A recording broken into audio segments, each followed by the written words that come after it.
There needs to be like a store where there's just a bunch of cat drugs you can buy for your cat. That'd be sick. The cat drugstore. Yeah, the cat, like where you're like, all right, like my cat needs to have a good time. My cat has a lot of work to do. He might need some Adderall. All Yeah, right. let's right, exactly. Get some Adderall, some cat addy. Caddy. Oh, caddy. Yeah, some caddy. Roll. Some cat cocaine, like just like everything. They need it all. Some Cassid. Some gas. Yeah. I like it. Because cats have to have a good time too. Like They deserve good times. yeah. Tell us about your love life, big dog. The real or my love for the cocoa. Both, I guess. Both. If you want. Welcome to Ghost and the Ox. I'll just do the intro now. welcome to the show. I'm here. Almond's here. And our guest today is... Introduce yourself. Oh, right. Nick. Or Bruno Bounce Beats, Trizodome. Yeah. Trizodone. I've never heard that one. Yeah, Trizodome. It was my old rapper name. That's awesome. Yeah. Are you still, not to get too off topic of the love for the cocoa, are you just transitioning to like just pure beat making, or do you are you still doing rapping with it too? Or I think for now I'm going to stick with the beats. Just like beats only? I think in the past what happens with me is I just do too many things and I kind of abandon it. I kind of do one thing and then I switch to this and then switch with that. And I want to stick with something for a while and feel like it's finished or feel like I have it on autopilot and I can kind of move on to the next. Yeah, really harness it. Yeah. Instead of doing like a bunch of things at the same time, just be like, all right, I'm only doing this. Like it's harder to put all your energy into something if you're spreading across different things. So I get it. Yeah. All right, what got you more focused on the beat making? Like what drew you to that more from the writing? Yeah. I think it started out like I started out with the rapping first because I just was really into writing lyrics and I wanted some sort of outlet. And then I switched to the songwriting for a little bit. And now I'm doing the beat making because I really want to get good at it. And I really want to focus on that one thing and then eventually get back to the lyrics, of course. And rapping is also a grind. Like you have to like really put a lot of your thoughts and effort into that. And it's hard to do both. I mean, people do both, but I think for me, I really want to focus on everything one at a time. If that makes sense. Sure. Yeah. That does make sense. First off, everybody out there watching, you can't see me from this camera. From everybody out there watching, don't burn yourself out trying to do it all at once, you know? There's a lot in this world and there's a lot of time for the most part. You're just rushing yourself. So it's okay to take your time. Yeah. Figure it out. You were rapping before, you were songwriting before, now you're making beats and you can always go back, you know? You have those talents to draw upon and you can, as you're going to be living, as you're working on the music, I'm sure you're still going to have a lyric pop in your head while you're doing the beats and making the beats yourself. So like, it's still a part of you. Yeah. You know? There's a couple open mics where there's this one guy that I forget what his name is. I think he's from Sebastian. But he's a rapper, and he went to visit one of the open mics around here, and he was really good, and it made me miss rapping. I was like, "Fuck!" Like that was awesome. And so I like went home. I was like, "Dude, I got to make a beat. I need to like start writing now." I need to get I know that feeling. And it lasted that night, and I was like, I wrote half a verse, and I'm like, "No." Did you at least put that half verse away in the vault for later?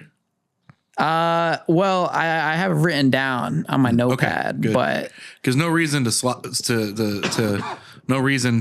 discard it altogether, you know? Yeah. Might come back to it later and exactly turn into something. Yeah. Yes, sir. But rapping's fun, dude. Like I really enjoyed it when I first started out doing it. It was really fun. do you have any songs of your own that you would feel like what is the most fun song you would say out of the rapping? So I did this song called like that was about my like origin story. Nice. It was called. Remember you doing this? It was just like I think it was just called Trizodome, right? And I used to have this like hook. You did this at 999, I think. Yeah. Open mic before. Yeah. I didn't remember the name of it, but I remember you introing it with along the lines of like, this is about me, where I came from, my origin. Yeah. Yeah. And that context, this is how we've met. Nick was from open mics and stuff. Yeah. Back. But that song was fun because eventually my friends would know the chorus to the song and they would sing the chorus. And I was like, oh shit, people actually like are listening to what I'm doing. So Yes, sir. Yeah. Yeah. When the right factors come together, it's something that means something to you. You did it and it's catchy and your friends are like clicking with it. That's a good feeling. Yeah. Yeah. For sure. And it was weird. Like I would do the rap stuff at the open mics and then I'd stop doing it. And like people asked about it. They're like, oh, like, are you going to do the rap stuff again? I'm like, no. I was like, maybe in the future, but at the current moment, no. And they're like, really? Like, why not? So. What about the origin story rap was fun? Like, what makes it the most fun to you? Was it just the feeling of when you were writing it and then how it came out all together, or is it just like feel like it's the most connected to you in a way? Yeah, I think because I took a situation in my life that like I thought was a negative thing and I flipped it into a positive thing. Because what got me into rapping was I had this whole like mental health thing that just like happened out of nowhere and just came out of nowhere and it like flipped my life upside down. And I would use like writing poetry and rapping as an outlet. And so in the song that I wrote, it talks about how like that event like formed me into almost like a superhero. Like from that event, I became Trizodome. Yeah. I like that. I think the feeling of flipping anything negative into a positive is just a strong feeling in itself. Yeah. To know that you've conquered something in a way. Conquered it, reclaimed something, you know? Yeah, because it has less power over you. Yes. Because in the beginning. Now you have power over it. Yeah. Because it has so much power over you in the beginning, but then when you like flip it over and you're like, you know what? Like this made me a stronger person. It like changes your life. Yeah. Your perspective shifts, yes. Yeah.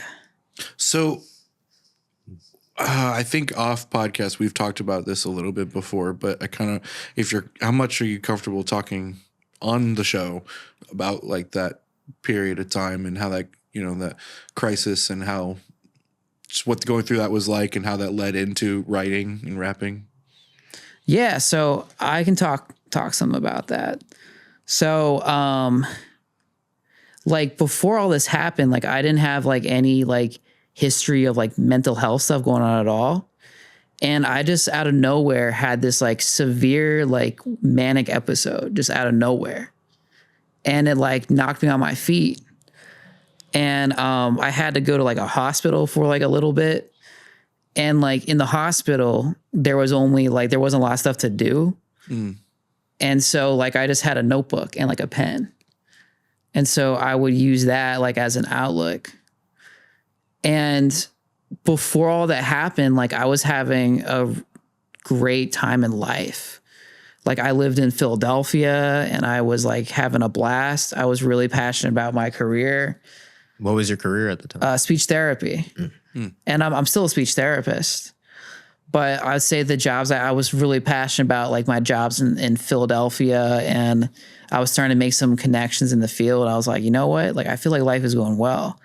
Then bam, like that just came out of nowhere, like knocked me down. I had to move back with my parents' place. I was like, damn, what? And then it would just like change my brain chemistry too. Like my whole outlook on life was just different. But one thing that made it positive though is ever since that happened, like I wrote significantly like more songs than I ever did in the past.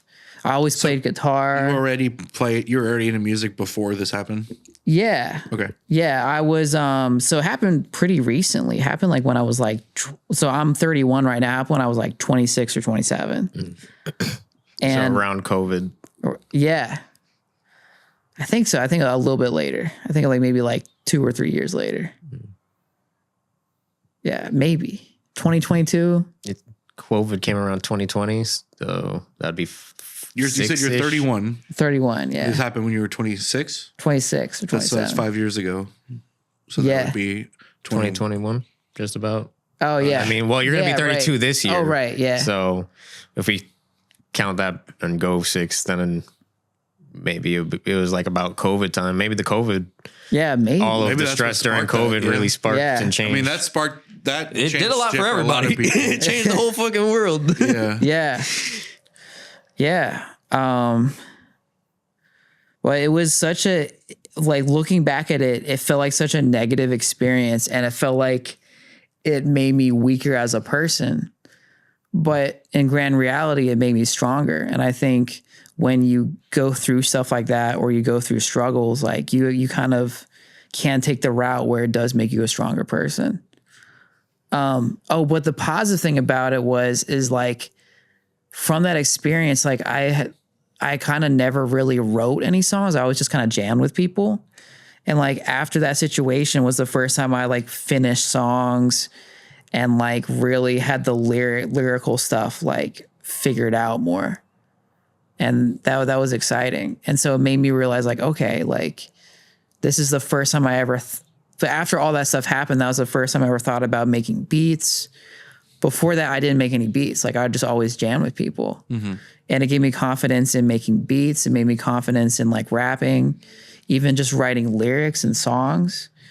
It just like changed my thought process about it. And now my priorities have kind of changed as a person now. Now I'm kind of less focused on my career as a speech therapist and I'm really focusing on like art and music and stuff like that. Yeah. So now would you say before you identified as a speech therapist and now you identify as a musician? Yeah. I want to ask a question because this kind of relates to my own story. Around COVID time, when COVID did strike, it also hit me in a mental capacity because I was working at Publix. I was actually working in the deli. And at that point, I was all about working in the deli. I was like, yeah, I'm going to work in this deli. I'm going to get the Publix 401k. I'm going to climb the ladders, get to district management. That's my goal. That's all I got to do. COVID hit and the work became so like unbearable. It just like hit a new level of stress on the workload for the employees versus the pay for the employees. And I found myself getting given the hardest shifts, essentially. After that, I gave up on that whole goal. So I wanted to ask, do you feel like when COVID sparked or maybe something sparked around that time that maybe the job field became more stressful, or was the job field ever like a stress at any point for you? Yeah, well, I think when it did happen, it was right at the point where COVID wasn't a problem anymore. And so it's like speech therapy was kind of getting back to what it was for like, so, but the field of speech therapy is, it's a lot of work. Like there's a lot of just extra stuff that you got to do. And it's a challenging job because you're trying to teach kids how to do very abstract things, like make an R sound, right? Oh, so you're teaching children. You're working with working with kids and you're like teaching them how to pronounce certain sounds. And it's so abstract sometimes. And you have to like make something that's very abstract and hard to like feel, make it more concrete. So like if you were teaching someone how to make an R sound, right? It's like, what would you say to them? And like explain it to a kid, right? Like imagine that. I learned this when I started getting into like in late middle school, when I started getting into linguistics. Yeah. I started getting into like how languages are made, and I made a language, and that like, cause I was inspired by, stuff. I never watched Game of Thrones, but I was inspired by like that concept of the like Dothraki having their own language that was made that isn't just some gibberish that they do on screen. Like this is something that somebody made to make sense. Yeah. And same thing, Lord of the Rings, like the Elven languages or whatever. There's like a few different varieties. Same thing. Tolkien made a language. Like it's not just some nonsense. Yeah. In place of a language. It just is one. And so I got into that. Was like a hobby of mine for a while, was learning how languages develop and having to learn like there's a lot of terminology for like the description of sounds and how there's a whole separate branch of it. I can't remember what it's called now, about like mouth movement. Like phonics, phonetics. Yeah. But that might be it, but I'm kind of thinking there might be another term adjacent to that, but maybe it's just phonetics. But it's about like the act of, or the sound that it makes when you put your tongue to your teeth, like articulation. Yeah, like there's a whole science of like articulating your mouth and your throat and your teeth, and stuff, and how to use that to speak, because you have to. It makes it easier to learn sounds that we don't have, like for English. Like if you're learning another language that has certain sounds that we don't have, learning like, oh, they activate this part of their throat and this combined with their tongue doing this. And that's what makes it easier for them to make the sound. Yeah. You know? Right. And imagine if you're like 7. And but teaching that to a 7-year-old, and you have to tell doesn't have a concept of that. They just use their mouth. They don't. Like, it's not as easy to identify what you're doing, I guess. Yeah. When COVID struck, I know a lot of teachers were affected by the fact that children didn't because it went to more of a virtual classroom type style. And then when they came back to the classroom, I guess they weren't as reciprocative of learning. It was like a huge issue. I remember when COVID came back, like children were like wild in class, I guess, or something like that. So they couldn't teach them. Did you feel like working with children, there was like a shift in the how it was beforehand and then how it came back to? And did you also have to do virtual? Like, were you always doing virtual lessons, or did it become virtual at one point and then stop being virtual? Like, how did that all? Oh, it was crazy, dude. It was like, so I worked in a public school, right? Yeah. Public middle school. And it was all virtual. And then they did it where, so it was all virtual. And then it was virtual in person. Like they would do like every other day or something. Then it was a hybrid and just kept changing. And it was frustrating because I had to change my schedule like a million different times. I was like, oh, fuck, again? Oh, my God. And kids... Are you doing... I'm sorry, just to clarify, is this like a one-on-one thing? Or are you teaching like classes? Just one-on-one speech therapy, yeah. What were you saying? Kids are a lot behind too, man. Like it's just COVID really... The quality of education wasn't the same as it was in person. And there's so many kids that are so much farther behind because of all the shit that happened with COVID, which is such a bummer.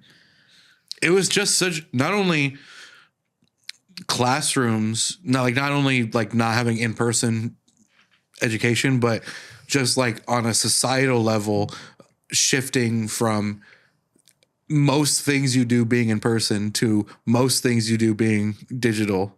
Yeah. I think really fucked up a lot of people mentally. and emotionally. Yeah. And Also, then especially the developing youth, like that's a big major shift to like you're getting used to the world works a certain way. Yeah. Now this major thing You're a happens. child. You're a child. You're getting used to the world works a certain way. This major thing happens where everybody's inside now. And then we just kind of forget about that and go back to normal, sort of slowly over time. Yeah. And they're like, wait, what? you expect me to be normal about this? Yeah, right. I was just chilling in my room Bro, this whole time. You think I'm going to chill at home for 10 hours a in day? class? Now I have to make friends. What the fuck? Oh my God. But also, I actually shout out Critical, just put out a video, and it was like saying how, I think in the video he said something about how he feels like kids are stupider because of AI, and because apparently there was like a thing, I guess a poll or something, not a poll, probably not the right term, but anyways, it was like they're saying children aren't reading at the level they should be reading at for their grade anymore. Like they're below on that.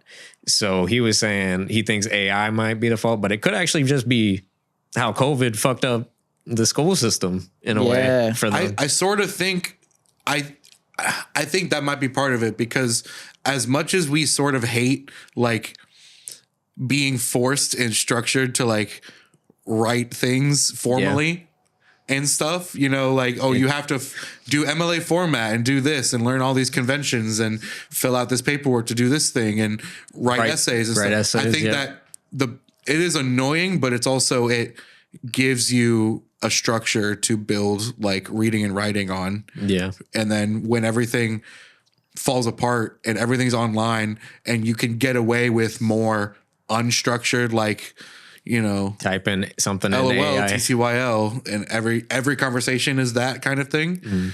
It does kind of lower the standard, acceptable standard. You know? Imagine going through a school.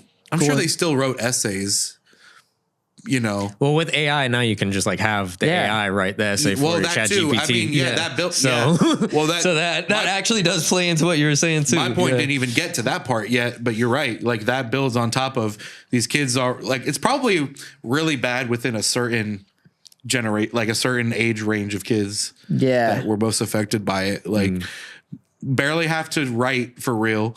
You just text everything. And then on top of that, we got speech to text even. So they don't even have to learn how to text it. They just say it. And then AI, write me an essay about why cockroaches exist. And then it spits out this essay for you. And then some teachers probably not even checking if it's AI or plagiarized or some nonsense. They're just like, oh, he turned in something? Cool, he gets an A. Yeah, I feel like it could be entirely possible for a kid to go through school without writing an essay by themselves. Yeah. But especially with AI, like I'm sure there's probably AI get to the point where you just can't, where you can get around it. And I'm sure there's tons of videos about people breaking down how to get through AI checkers and stuff like that. So I think there's a lot of ways you can, I think there's like already software that teachers have had for like ever that they can put in stuff and it can tell them if it's been plagiarized from somewhere. Because they'll cross-reference like particular line, like it'll know everything you wrote. So it'll cross-reference like, oh, they took this thing from this other thing. But they probably have an equivalent of that by this point with AI. Like I'm sure that exists. I'm sure you could probably put an AI essay into AI and say, hey, did you do this? Is this you? Did you do Oh, you caught me. Yeah, you got me. You caught me. But then fun prank. I just think like the practice of writing, the reason I'm approaching this from the angle I am is because I really hated writing in school. I think we all did. It wasn't writing itself, but it was often the topics, like being forced to like, or bottlenecked to write about a certain range of things in a certain way. And that was more so what I was bothered with, and time limits. I think that was you have to write 7 pages in 45 minutes or something. I understand you have to have a structure for what to write on sometimes, but I do feel like it could have been looser. It could have been much looser. But the thing that I, looking back, value about writing and being like forced to write in general is I really think writing does a lot for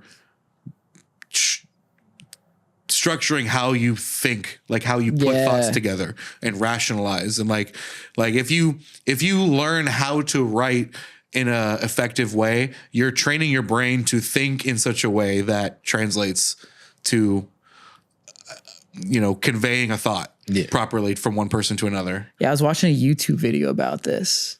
This guy was talking about like how writing essays is just good for you. And like it helps you with your like thinking. And so he was talking about how the essay, if you choose, it helps you like organize your thoughts, and you don't even have to really publish it or have the expectations of publishing it. But the whole process of organizing your thoughts, doing the research, and like coming up with your own ideas is valuable enough for you to really build your like thinking skills, like, and really develop your critical thinking skills, like, and to really understand a topic. Like if you want to know more about a topic or be like an expert in something, like really just writing about it helps you retain the information that you read and listen to. It's really interesting. Language, to kind of come back around to speech. Language itself, another thing I learned in linguistics is that just language itself does a lot to shape the way a culture or just the people who speak that language think. Yeah. Like the structure of the language affects how they like mentally structure things. Yeah. Yeah. In Spanish, even just the structure of the sentences is what we would consider backwards in certain ways. But that, now that you say that's probably even how they construct their, I didn't even think about that. So why cultures might be so different. What you're referring to is the subject, object, verb order, and every language has something different. Like there are some orders that are more common than others, but yeah, what is Spanish? Subject, object, verb. This guy out here made his own language. It did. Oh, that's cool. Spanish would be, I'm high. What is it? Espanol? I don't know. What is I'm the trying question? to think of the order. Oh, the subject. Oh, yeah. Spanish would be like, you'd be like, in English, you'd be like, that cool guy went to the store. But I think in Spanish, it would more so present like, that guy cool went to store, or kind of like it would be. Guy, so that would be subject, verb, object. Is for Spanish. Yeah. So el hombre subject, fui, whatever, ir, went to the store, el mercado. Yeah. So English is subject, verb, object too. I think what you were saying though is like the adjectives are like flipped. The adjectives. That's where. The adjectives are flipped to the after the word. Certain other things are flipped too. But it's. Now I'm blanking. I'm going to look like such a dumbass talking about this topic now. We all look like dumbasses. It's okay. Someone Spanish, come in here right now. Go, if you want to be smart, go watch. I don't know. Are there smart? Go watch Hank Green or something. Yeah. Download Duolingo, guys. We're not sponsored by them, but it'd probably help for you to learn another language. That would be a great sponsor for the podcast. Duolingo. Yeah. We need to get Moist Critical sponsoring us. We shouted you out. Sponsor us. Sponsored by the Moist Critical YouTube channel, Penguin Zero. Go watch. We should get his esports team. I don't know his to sponsor us. Name. Oh, instead of we sponsoring. Yeah. Hey, sponsor us to go play in One Piece tournaments. That's good. Yeah. Hey. But languages are fascinating to me, and I'm a little out of like practice with my linguistic knowledge right now. But when you're doing speech therapy, are you ever teaching like someone that speaks another language to learn English, or is it just like working with children that have struggles with English and they are already English speaking? Yeah. So at least for the speech therapy that I do, it's typically like kids and I did work with some adults too that have trouble like with language skills or speech skills. Could be because of a disability. Maybe it's just a delay in their development. But another form of speech therapy you can do is called accent modification. And basically you'll be working with someone that's trying to, like, let's say they're in a certain, well, at least in the US, like if they're coming to the US, they want to sound more American. Yeah. Well, it's also like, I think were we talking about this, or I was talking about with Trey, I think, again, on the topic of Spanish, like someone who speaks English trying to learn, there's always those jokes about people who are like, you know, yo tango hombre. They don't like pronounce it like with the accent that is inherent to the word. Yeah. Like they sound super American because they're not really pronouncing it right. But then some people will go too far and then it just becomes racist. Sometimes. But there's like that right level of nailing the pronunciation to sound more authentic, to like you actually know how to speak this. Right. You know? So I guess some people would want to do the same thing, the reverse, English. Come here, want to learn and feel more like assimilated, I guess. So do you feel like your speech therapy skills have applied to your music skills? Yeah. Especially rhyming. So I was going to say that in like delivery even. Yeah. I'm sure. I'd say because I know how sounds work really well. And that helps me like break down like rhymes. That's cool. And if I didn't know that, I wouldn't be able to come up with as many rhymes. Like literally what I'll do is for songwriting, especially like so with rhyming, and this is just my opinion about just rhyming words. The most important thing are the vowels and that last vowel. As long as that last vowel is the same as the other one, the listener, like it works. And you can even play with the pronunciation of the vowel too. It doesn't have to be like how you would say it formally. But it's all about the vowel. And it doesn't matter. It matters a little bit, but like when I'm writing, at least, like the consonant after that vowel can be different. And so what I'll do when I'm writing something, if the word is like, let's say it's like, I'm trying to think of an example, couch, right? Couch. So first I think of words that rhyme with couch, right? Couch, pouch. And then if I run out of stuff, I think of all the consonants. And then so I'm thinking couch. All right, couch. What's like what consonant I can end with? That can end like ouch. Or I can say loud, right? Loud ends with a D, but it still works. Loud, couch. And there's names for that. There's different categories of rhymes. Yeah. And like I keep it real simple. As long as the vowel rhymes, it works 99% of the time. Yeah.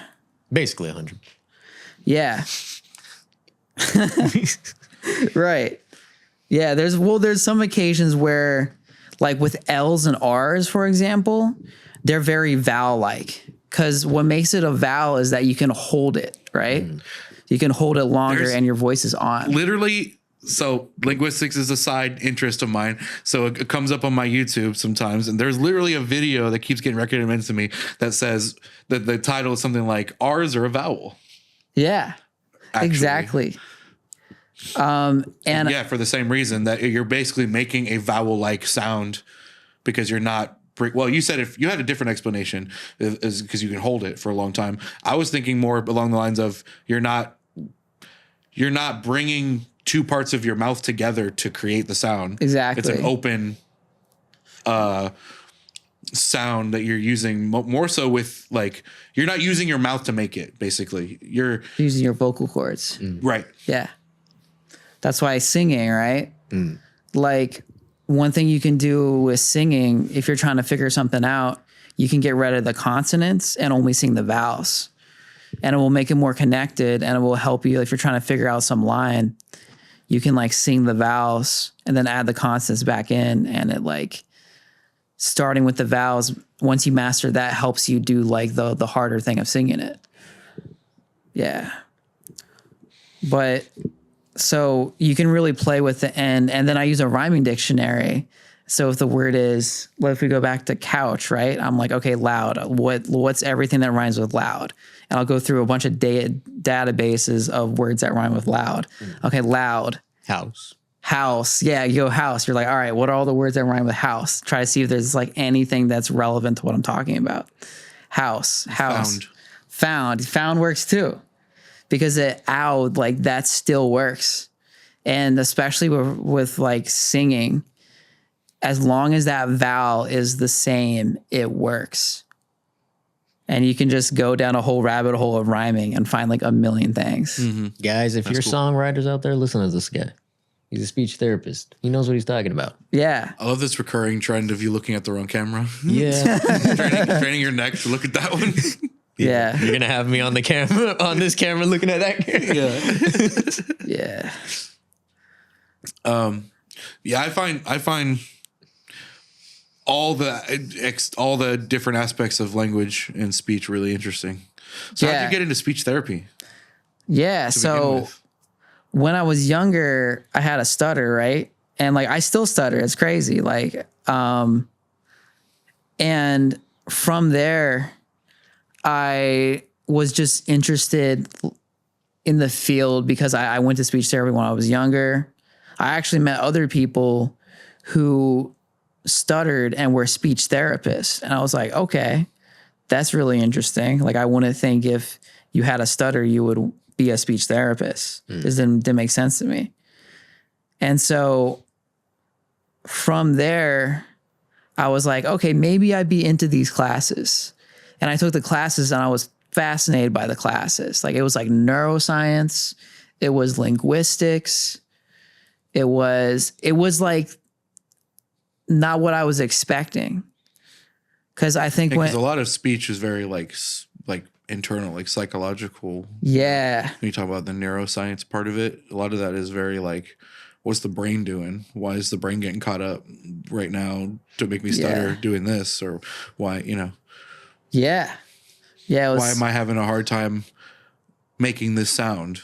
Those are, everything comes back to the brain. Yeah. One of the like neuroscience, one of the craziest classes I took was psycholinguistics. And it was just learning about how like the brain makes language or how it understands language. And there was all these models that people made. They think super deeply about it. And they connected with neuroscience, who would be like, okay, this part of the brain does this part of the processing. And so you would have a combination of like neuroimaging that like would point out like what structures in your brain are going on when you're talking. But you would also like have people that would literally sit down and like write down like box and arrow models of what they thought comprehension was, or like stringing a sentence together. Like it'd be like, what were the steps to do that in your brain, and what was each process step by step. Mm-hmm. Yeah, that's a fun class. So that was something you went through when you were a kid, and then you had to go to school for it? Oh, for speech therapy? Or you mean stuttering? For therapy, to become a therapist. Is that a school thing, or is that a certification, or how did you get into the career path of it? Yeah, so I got my bachelor's degree in speech therapy, and then I went to grad school for it. That's awesome. Yeah. Yeah. Nice. This man went to school, did all the work, and he still thinks it's a better idea to make beats, bruh. It's better. Make money in your sleep. This guy, tell him about the beats. Tell him about the beats. Yeah, so recently, starting this year, I really want to promote a beat channel that I'm making. And really, I'm doing this to one, just get really good at like the instrumental part of music. Like really like be like, all right, like if I was working with an artist, I could lay down a track in this style, in this specific artist genre, or this style that they want. And just working with clients and really just being good at that end of the music part. And so starting now, I'm really trying to put some beats together. I'm trying to promote some of those beats. I want to like meet other artists in the area that are just that need like beats or need like instrumentals. I meet just a lot of random people or random artists that have ideas for songs, but they don't play an instrument or they don't know music theory. Real quick, do they have to be in the area? Because there might be some people watching this podcast right now that are like, hey, how can I hit up Nick? Because I might want a beat from that guy. Yeah. Yeah. So this would be like pretty much anybody. If you're a rapper, a singer, like, DM this guy. Yeah. Yeah. Right now. Got a business email? I do got a business email. Oh, bet. Yeah. Spout it out. Yeah. I think it's bruno.bounce.beats. Wait, hold on a second. All right. I like just made it. Email that. Email that. Even if it's not him. Is you got an Instagram first. that they should DM maybe? Or Not yet. Not yet. But we got the business. We got the business email, guys. That's better. Yeah. Hit them directly. It's either Bruno Bounce Beats with no dots or it's bruno.bounce.beats. So email to both of those. Email And see both. what- Email both of them. He'll get one of them. Yeah. He will get one of them and he will respond from one of them. Yeah. The other way you can contact me is you can contact me through my personal Instagram, which is brick_Nuno. So like brick, like a brick house, like brick, and then Nuno, which is NUNO. So I think if you're trying to contact me, that'd be the best way to contact me right now. His cell phone number will be on screen now. We'll have his cell phone, his address, everything. His address. Social security, we Social got it. security. You want to steal my identity too? Let's do it. They might want to be a speech therapist for a day. You never know. Yeah. Oh yeah. You know, would be, just a suggestion, would be a cool idea is you could offer, with all your knowledge on speech and language and things, and rhyming and all this, you could probably offer somebody valuable lessons on like improving their writing or their rapping or anything. Like if somebody wants maybe they are a rapper already, but they kind of want to like learn some tricks or learn some extra, finesse to like just tips on like how to help write more or structure their stuff differently. Yeah. I wouldn't say I know you're trying to focus on beats, but yeah. But that's, side hustle. That'd be cool. I would have to build up a resume as a rapper though. Like I feel like I would have to be like really good. And I can write. But like am I like the world's greatest rapper on the planet? Like not yet. But one day. Not yet, but one day. Yes. Yeah, one day. The camera's rolling. You say yes. Yes. I am the world's greatest rapper. This guy has rapped presence faster than anyone else. No, he is a really good rapper. He sleeps on himself. I've seen him freestyle. We have freestyled together. You're actually pretty good at that. Thanks, man. I appreciate it. When you're talking about going through your Rolodex of rhymes in your head, like I could see you doing that when you're freestyling. Yeah, like thanks. I could see you like up there, like you're quick to find the next like connecting point from one. Like when like a lot of freestyling, I feel like people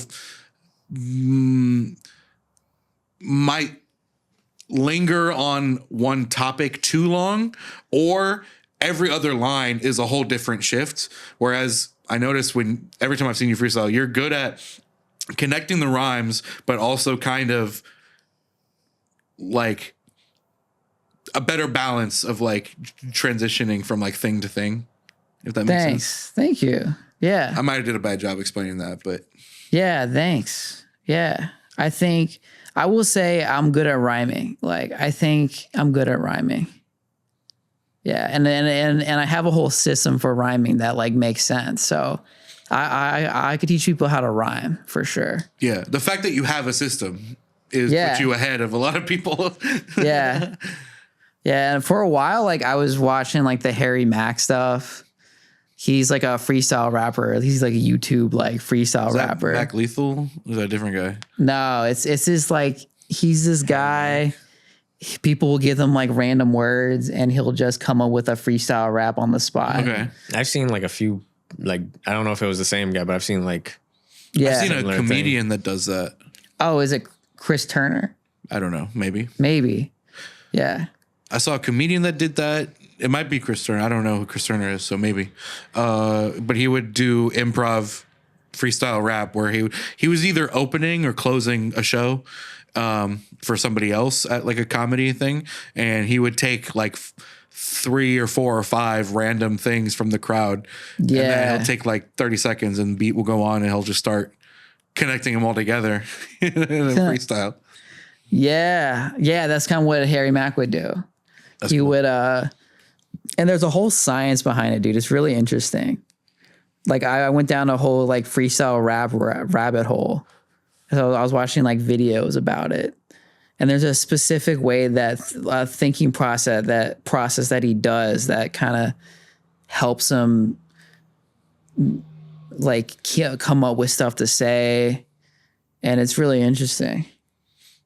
To me, part of the thing about freestyling that is impressive, in particular, is you're having to think about what you're going to say next while you're still saying the thing. Like, yeah, you're kind of having to do 2 things at the same time. Yeah, you're exactly. trying to potentially stay on beat. You're trying to speak with a certain presence and cadence and not fuck up your words and whatever. But you're also trying to think ahead as much as you can to the next part. Yeah, right. That's really really impressive part to me. Yeah. Yeah, but the rhyming's important. And then I'm really into like the word association too. Mm-hmm. I think that's how people come up with like the double entendres and they come up with these interesting lyrics is because they're able to think of different associations with that word. Mm-hmm.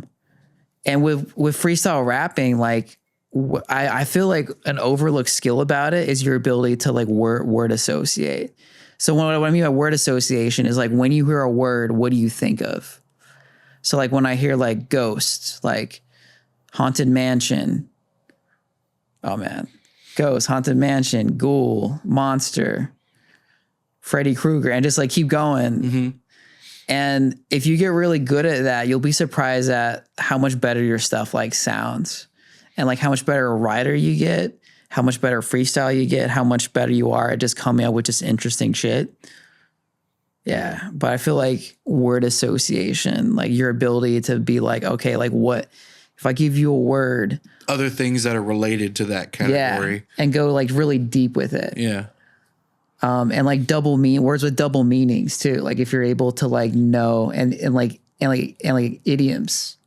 Like having different sayings for things, like it's raining cats and dogs, or and having like a knowledge and command of a language and its in the idioms and things that's goes a long way. Yeah, like knowing, like not just idioms, but just knowing, like just knowing slang and like in dialect and like way people like not just the language, but the way people actually use it. Exactly. Yeah. Yeah. Yeah, that stuff is like really like crazy. You may know what a word means, but it might be what a word means might be different a little bit in one context versus how people actually are using it right now. Yeah. And then you can play with that, like especially like on a case-to-case basis, like maybe this one word means a different thing because it's in the public zeitgeist right now and they're talking about this thing in the news and whatever. And so it brings on a certain extra weight to it. And then you can make that association connect to this other thing. Yeah, exactly. That probably doesn't mean anything to anybody without like an example. Yeah, I'm trying to think of a good example. Like when I think I'm thinking like a line from Lil Wayne or J. Cole. Like I feel like those guys come up with some crazy shit where you're like, oh, what? Yeah. Mm-hmm. I love J. Cole. I love Kendrick. I love J. Cole, dude. But J. Cole for sure is the GOAT to me. Yeah. J. Cole, Jid. I like Jid. You listen to Jid? Yeah, he's crazy. Jid is great. Yeah, that too. Yeah. Honestly, I feel like Jid might be better than Eminem. I think he's gonna be there. Yeah. I believe in him. Yeah. You got this, Jid. Support us. Hell yeah. Support the podcast now. Yeah. Come on the show. Come on the show for real. We'll talk to you. Sit on the couch. Yeah. I was like that. I forget what the line is. It's about lasagna, right? Yeah. Real G's move in silence like lasagna. Mm-hmm. And like, I fucking love that line. Well, it's funny. It's memed on, but it's a really fucking clever line. It's right. But that shit is great. I love that shit. Like when you have to like really like think when about a connection, when like a joke or like a thing like that connects instantly without it really having to be explained, that's when it's really good. Yeah. Right. When it's kind of that middle. Clever. And like the average person may not have thought of it, but when you say it, it just makes sense instantly. Yeah. I feel like that's the battle. Like you want stuff that's interesting and clever that people, when they hear the punchline, they're like, oh shit. Because sometimes you can say something and maybe it's a wordplay, maybe it's a double entendre, maybe it's something that it does make sense, but people might not get it. Yeah, if they don't get, the crowd or the people listening don't get it, then it kind of falls flat. Exactly. Even though it was a good, whatever it was.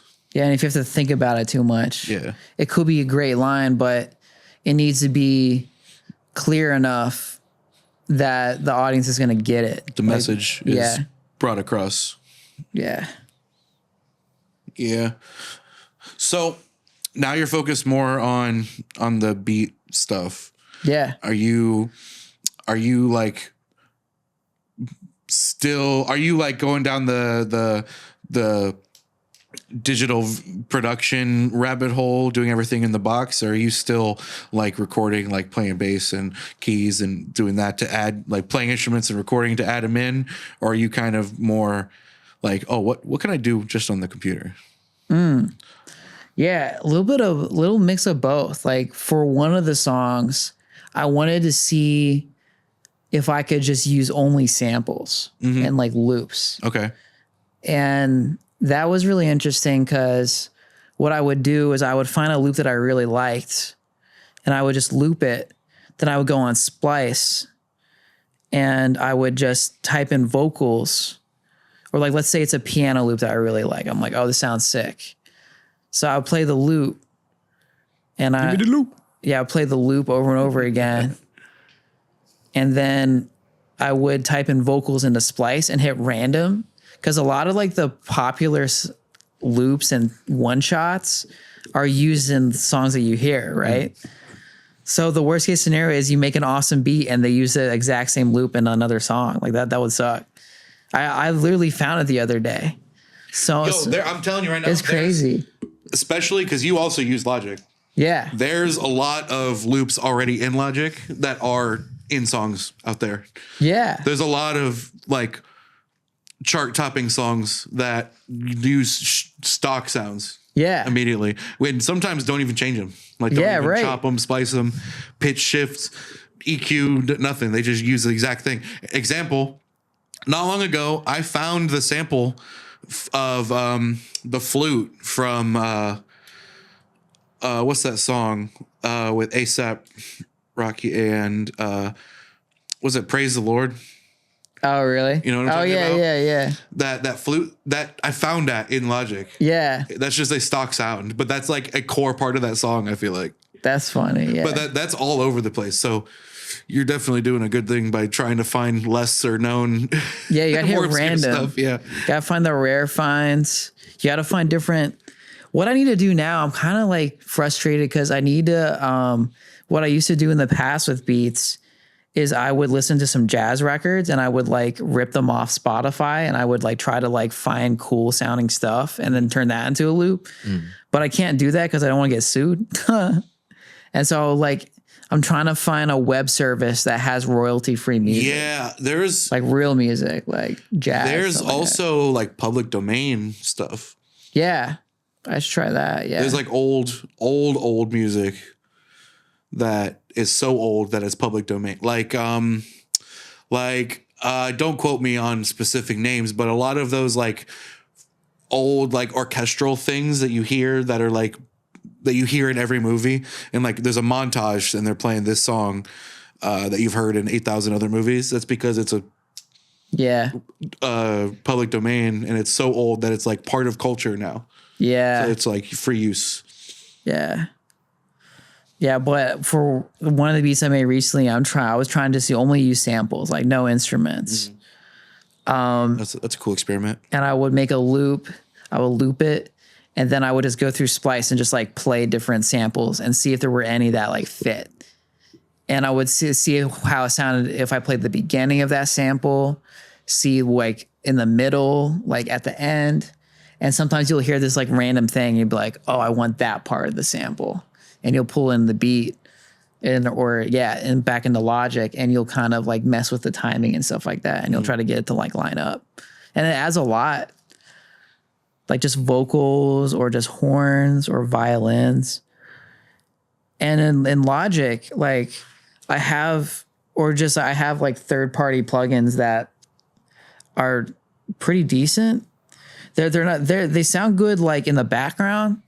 Like if they're like they sound good enough to sound good in the background, but on the forefront, it's kind of hard to make them sound realistic. Yeah. But it still doesn't, it's still not the same as like a sample. You can still tell they're synthesized. Yeah. Yeah. It's sometimes. But even then, depending on what kind of sample you're talking about, if it's a sample of a real instrument, that's different. But if it's a lot of samples, you may be tricked and not realize they're also synthesized. Exactly. They just sound really good. Sometimes things just sound good. Yeah. Yeah. But a lot of I've done very, very minimal experimenting myself with like music making, but I find the other aspects of production really fun too, like learning how like things like mixing and mastering. Yeah. Like the art of mixing and mastering, and science of like stereo imaging. Yeah, that's interesting. It's all really cool. And that can add a lot to your beats. Like, having a cool sound effect may sound cool a certain way when it's in perfect stereo. But then if you like maybe do a ping pong like pan left and right, that gives you a sense of like, oh, I'm in the middle of this thing that's going back and forth. That sounds gives it like atmosphere. Yeah. Like it's so crazy how much you can do with EQ. Like you can completely change how something sounds just putting an EQ on it. Yeah. Yeah. Yeah, stuff is interesting. Especially stuff with vocals too, like just anything, but you can like with vocals, you can make a voice sound. You can change the whole context like that your brain interprets. Yeah. Based on just EQ. Like you can make it sound like a phone call. You can make it sound like someone's really far away. You can make it sound like someone's right up in your ear. You can like do the stereo thing. You can make it sound like it's on both sides of you or it's right in the center. There's all kinds of cool stuff to do. Yeah. Where it's like really awesome. Changes the experience. How you experience the music itself. Yeah. Yeah. And mixing can completely change how you produce the track too. Yeah. Like that's kind of, I'm working with, shout out to Christian, my friend Christian. He helps me out a lot with beats. Yeah, Christian Verona. Yes, I might know your last name. Christian Verona. Yes. Yeah, we might know your last name. So I'm so bad with names. It's okay. I'm Devin. Yes. Hello, Devin. Call me Almond. Hello.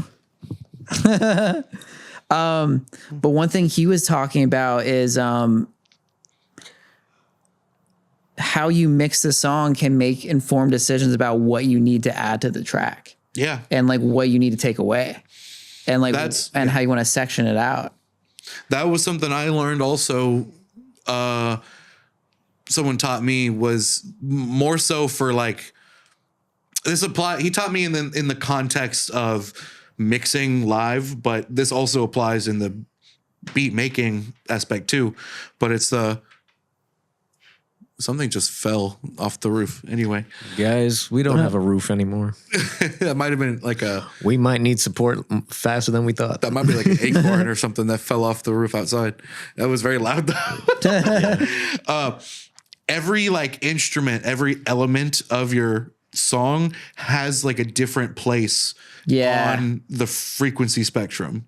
Yeah. So when you have too many things that are taking up the same area, then you start to have problems because then you have a hard time distinguishing between the two, and they overlap and they do funky stuff. Yeah. In the frequency level. Yeah. And I feel like in the beginning when I was making beats, I would have too much, like the whole entire frequency spectrum would be just covered like the whole time. And there'd just be too much shit going on. Right. And I was kind of overproducing my beats. I was just adding too much stuff. And ideally what you want to do, you want to make something that someone could write to. And if you're writing something, you want something that that's repeatable, that's like simple enough. Simplicity is king, they say. Yeah. And if you look at a lot of modern tracks that do really well, some of them aren't that complicated. Especially rap beats. There's a lot of rap beats that are really simple. We've talked about this on the podcast before, and honestly, I forget who it was we're talking about it with. But for me, rap music or like rap and hip hop music is even more so than many other genres. The voice is an integral instrument of the song. Yeah, because not all, but a lot of rap music, if you take out the vocal, the beat itself can be good, but very plain. And it feels like it's missing something. And the part it's missing is the voice. Yeah. Whereas I feel like a lot of I would apply it to pop music too, but in a different way. But a lot of other music, I feel like you can take away vocals and you still have a lot of going on with the instrumental itself that it could live without the vocal too. Yeah. I think pop music is... There's almost I don't think there's a single rap song I would ever listen to without the vocals in it. Like, what's the point? That's what I'm listening to it for. Yeah. For me. Right. Whereas a lot of other music, I would be okay without the vocal in it because the music is also good. Exactly. Yeah. Yeah. Cause I feel like with rap, at least for me, the beat like adds to the atmosphere, but I'm here listening to the lyrics. I'm listening to what they have to say. Yeah. So, what have you where are you in your production journey? Would you say how long have you been doing beat making? You talked about that a little bit, but, from then to now, what's your progress been like in terms of how you feel like you've progressed, learning how to make stuff yourself, music, whether it be all in the box on software or a combination with instruments, and just in general, what's that been like, and how do you feel like you're progressing? Yeah, I say I started so late with beat making. I should have done it earlier. You think so? Yeah, because I was so into just jamming with people, and I got really good at that. And then I stopped doing that. And how I got into beat making is I wanted to get a new computer, and I wanted to get a MacBook. So I was like, all right, I'm going to get a MacBook, right? And I knew my roommate at the time had Logic. And I was like, oh, I think Logic is on Apple. So I guess I might try to get Logic. And the one guy at the store was like, hey, do you have an interest in making music with Logic? And I'm like, yeah. He's like, oh, you should probably get a more expensive computer. And I was like, all right, bet. And I got a more expensive computer. Mm-hmm. But I always had that on my computer. And I was like, oh, maybe one day I'll make beats, or maybe one day I'll make music. And then when going back to when all that shit went down with the whole mental health crisis, I had a lot of time on my hands, and I had this computer program, and I was like, dude, I just have to buy a couple of things and I can just make music. Yeah. and I had all this time. Start tinkering immediately. Yeah. But to answer your question though, I feel like there's so many like you don't realize the progress that you make until you listen to something like you made in the past. Yeah. And you're like, wow, like I really like the way that I made beats is a lot different. And it's not very linear too. Like it's very like you kind of, It's not. it's like you'll make good shit and then you'll be like, this sucks. This kind of sucks. This kind of sucks. And you're like, oh, this is the shit. And then you have to go back and figure out, well, what was it about this that made it better? Yeah. And then you start to learn and figure out like the patterns of, oh, okay, I'm doing this thing that's better, so I should start doing this more often. Yeah, exactly. Yeah. And I think a big thing that I kind of underestimate about music making beats is also just understanding like the genre of what you're making it for. Like the artists or like the genre that you're trying to do. Like you kind of have to have a vision for it. Like you have to like listen to enough tracks in that genre to be like, all right, like I like know what this track is going to be about. And when you're first starting out, you're like, I'm just gonna make some music. And you don't really think about that. And through my journey, I've learned so much about how important it is to really understand the genre that you're trying to produce for. And like who you're trying to sell it to. Yeah. Yeah. That's cool. A lot more of so I've dabbled a little bit with a little bit of music production and stuff. I more so did like arranging of stuff. I also messed around with a lot of like loops and samples that were already made, or took other people's stuff and like built a track like out of sounds other people made. Yeah. But then to speak on what you mean about learning like non-linearly, right? I learn a lot of what I know about Logic by just playing with stuff and then figuring out, oh, this. So like, for example, right? Arranging a song, like these sounds go together in this way. And then that's cool. But later on learning, oh, I didn't know anything about EQ. I didn't know anything about compression. Yeah. I didn't know anything about the stereo, like left and right, balancing, like, or that. I didn't know anything about, I don't know, so many other, name a thing. I didn't know how to use reverb. I didn't know, like, you know, and then later on you're like, oh, those are important elements that I could incorporate into this thing to really elevate it. Yeah. And then I didn't know anything about mastering either. So like there's so many parts that come, that pieces of knowledge that you get like non-linearly that just kind of come to you eventually. Yeah. You learn. There's audio and music is such a deep rabbit hole. Oh yeah. When you start. Oh yeah. It's overwhelming. It kind of is, but it's good to know. It's one of those things that's like, you'll never run out of things to learn. Yeah. But also, you kind of have to be at peace with the fact that you'll never know everything. Yeah. Like you have to be at peace with like, I know that there's a certain amount of stuff I don't know yet. Yeah. And that can be challenging, I think, you know? Yeah. Oh yeah. Cause it just never ends. There's so many YouTube videos. Yeah. There's so many. It just YouTube never videos. ends. Yeah. Yeah. And, yeah, there's just so much stuff you can learn. And it's very like technical too, or it can be technical, especially like the mixing and mastering stuff can be technical. Well, both sides, the artistic element is deep too. Yeah. There's so many things to build on. There's, like we've already talked about, like command of language and presence and writing. But then there's also like knowing the genre and things that came before, building like artistically, like building on top of things that came before, or trying to set a new sound to make something new that's never been heard before, or like there's so many like artistic ways to approach something. And I think for me, one of the interesting things about like any craft is the marriage, the blending of technical and artistic. Yeah. Like where those things come to meet. Yeah. That's the fascinating thing.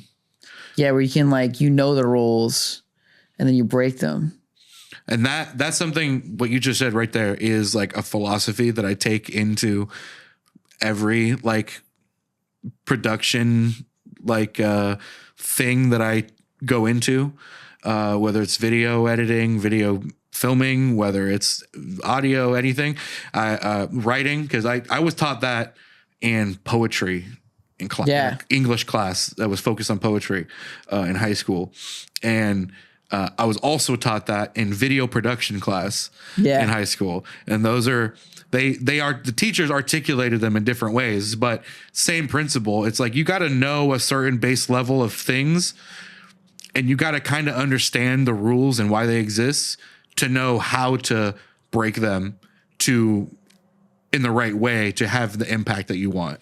Yeah, exactly. Yeah. And like, that's kind of the push and pull, like when you're an artist, is you want to find that middle ground between something that's really different, or something that's people have heard before. Mm-hmm. Like you want to be in the middle. Like you want to be something that people can relate to, but also something that where they're like, oh, this is something new. Yeah. And if you're too far on each side, I feel like the track doesn't do well.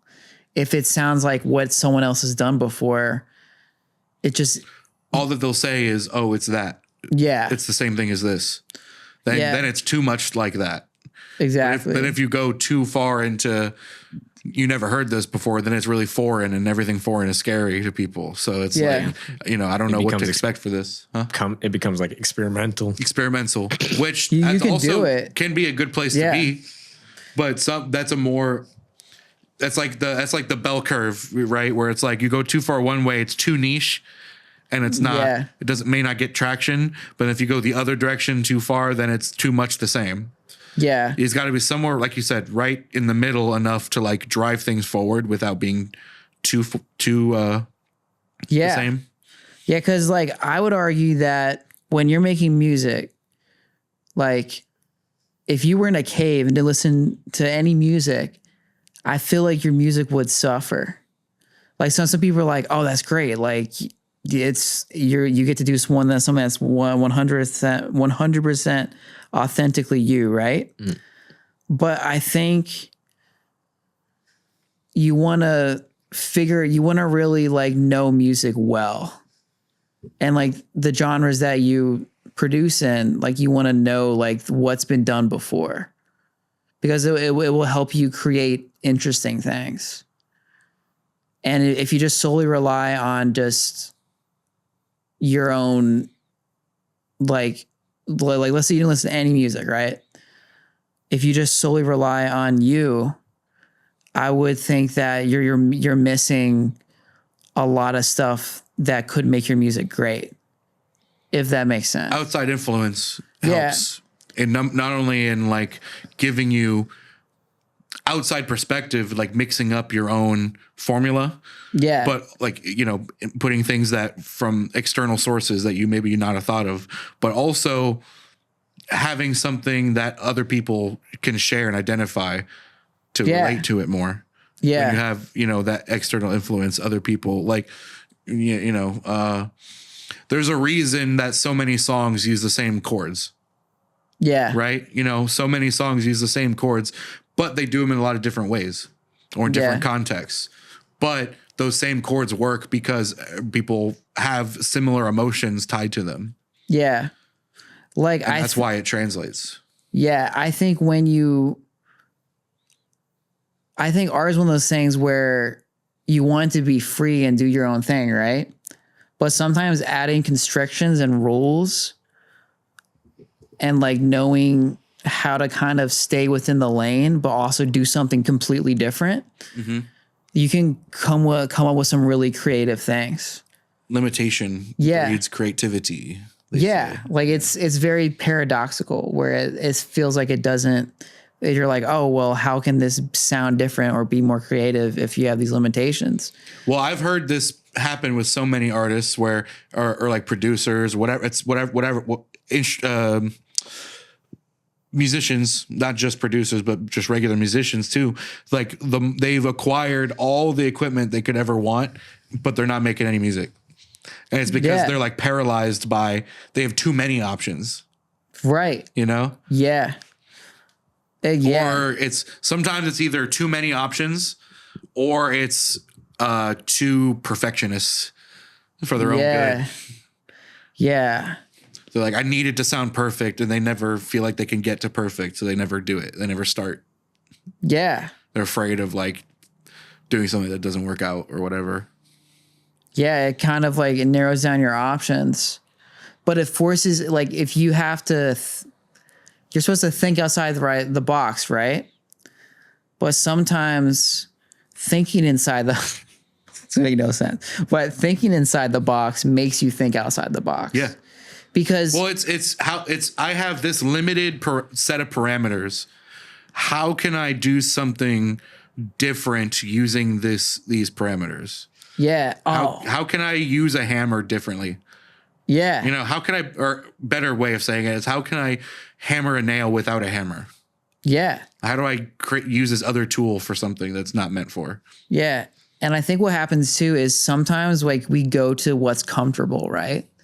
I notice this when you freestyle, right? You kind of say the same lines. So at least for me, when I do it, like I say the same lines over and over again, and that's a place of comfort. And so as an meaning like you come back to the same like I'll repeat myself like a lot. And when you're creating stuff, if you always go to what's comfortable, you're never going to really create something different. If you're always like, just like, all right, like I'm really good at this, I'm going to keep making stuff like this, right? That's great. But if you don't set up roadblocks for yourself, you're never going to think outside of that. And then you're not going to like learn new skills and try new things that could make you even better. And this is so much important, like with stuff like freestyling, like whether it's like playing a guitar solo or like rapping, like you really want to force yourself to think outside the box and try different things. Like if you're playing a guitar solo, you're like, all right, I played this same thing a million times. I need to think of a different way to do this. For me, the thing that makes me laugh a little bit is the like guitarists who are obsessed with like having 8 million like pedals for different things. Yeah. And it's like they have this huge pedal setup that changes their tone in this minute way, and they're chasing like a perfect like thing. But I mean, all you really got to do is play well, and people will really like it. You know what I mean? Like if you play well and and like you're good at playing, like these little tiny changes, like at some point there's like diminishing returns to it. There's like at some point there's certain things that only you will notice, and it's almost detracting from like the actually creating something to begin with. Yeah. Like you gotta kind of, like you said before, it's just like having limited options makes you use the max, like you'll use that thing. Max. Yeah. There's something with Steve Lacy where he made a lot of his songs on his iPhone. Mm-hmm. And his concept was like, you want to use stuff that's the most minimal stuff to the maximum level you can use it before you move on to something else. Right. And because you want to be a master at the things you already have first, so that you can branch out and like be better at learning the new stuff later. There's this is very funny because this, from like an audio engineer standpoint, there's a video I saw. There's like a common meme about this, but a video that I saw that was like put it very succinctly. And maybe I'll insert it in the video version of the podcast so people see what I'm talking about. But it's like this cycle of like the beginner, beginner engineer, he grabs an SM57, one of those, and goes, oh, we'll just mic up the cab with SM57. And then intermediate level, he has like 8 different mics, and he's thinking about like, oh, maybe we'll try this and we'll do this and we'll do all these different things. And then expert level, we'll just do a SM57. He went all the way back around again to the minimal like beginner level approach was ultimately the better approach than trying to extra complicate it in the middle. Yeah, and right. I think a lot of artists kind of go through that cycle. Yeah. Oh yeah. Especially for beat making, dude. Like you do simple shit and then you overproduce it and you're like, oh, I should go back and do something simpler. Mm-hmm. And then you're like, oh fuck. Well, I just did the same thing that I did when I first started. I had the right idea at the start. Yeah. Like but it's a different approach and it's a different way of looking at it at that point. You kind of had to go through that process to figure out what made it better at the beginning.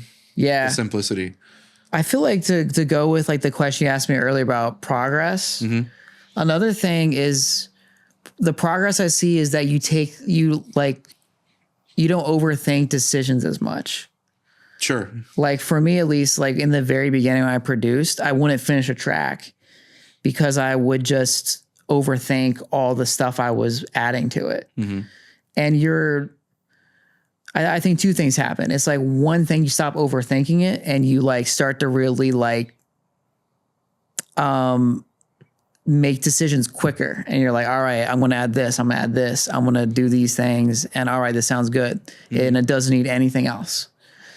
I've heard that from people. Like, you get quicker about it. Yeah. I've heard that from people talking about, again, back to like mixing, mastering, beat production and stuff, that the goal of where you eventually want to be is all your decision making is more like instinctive. Like you just do a thing, you set it, and trying to get the ultra instinct. Yeah. Yeah. Exactly. You do a thing and you stop messing with it.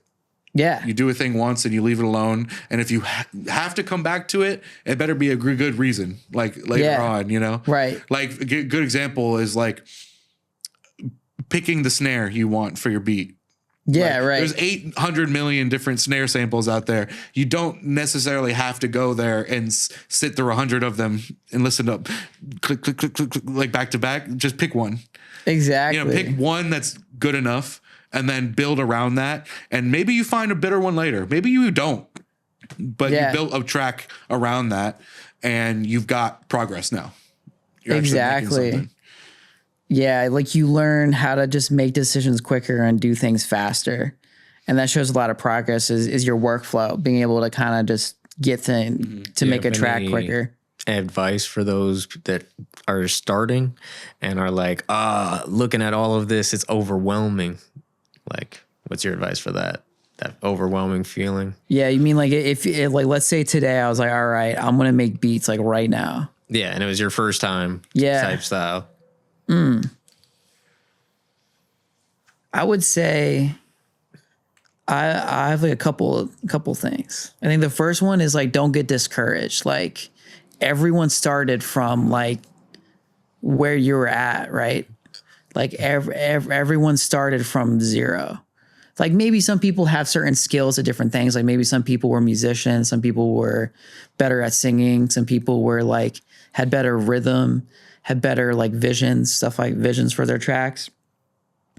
But I think like don't be discouraged. Like the people that you like look up to, the music that you hear on the radio didn't start from there. Like it didn't start from there. Like people think there's overnight success. It didn't start as a diamond. It started as a lump of coal. Yeah. And you will get better with time. Even if you don't see the results, you will get better with time. And the second thing is, I think it's like important, like learning piano or learning music theory, I think is like underrated.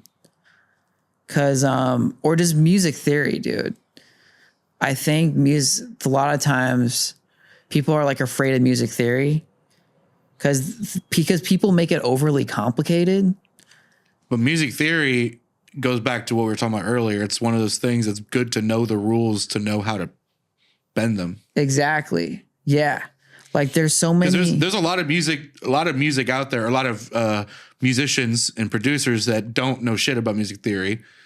Yeah. They just know what sounds good more sometimes intuitively. But there's a shit ton of people who know the theory and I don't want to say disregard it, but they flip it on its head. Yeah. They'll play with it in ways to invoke a certain emotion, you know? Yeah. And there's so many, that's what happens like when I listen to certain songs. You'll know music theory and you'll listen to a song and it breaks the rules and you're like, damn it, like why is this working? Mm-hmm. And but I think music theory and like piano skills, like when you're producing, helps like makes it a lot easier because that makes sense. Yeah, because you can, instead of relying on other people's samples, like you get to compose your own things. Mm-hmm. And I think especially the music theory, when you know it, I think learning piano makes you produce things faster because you can just play it in.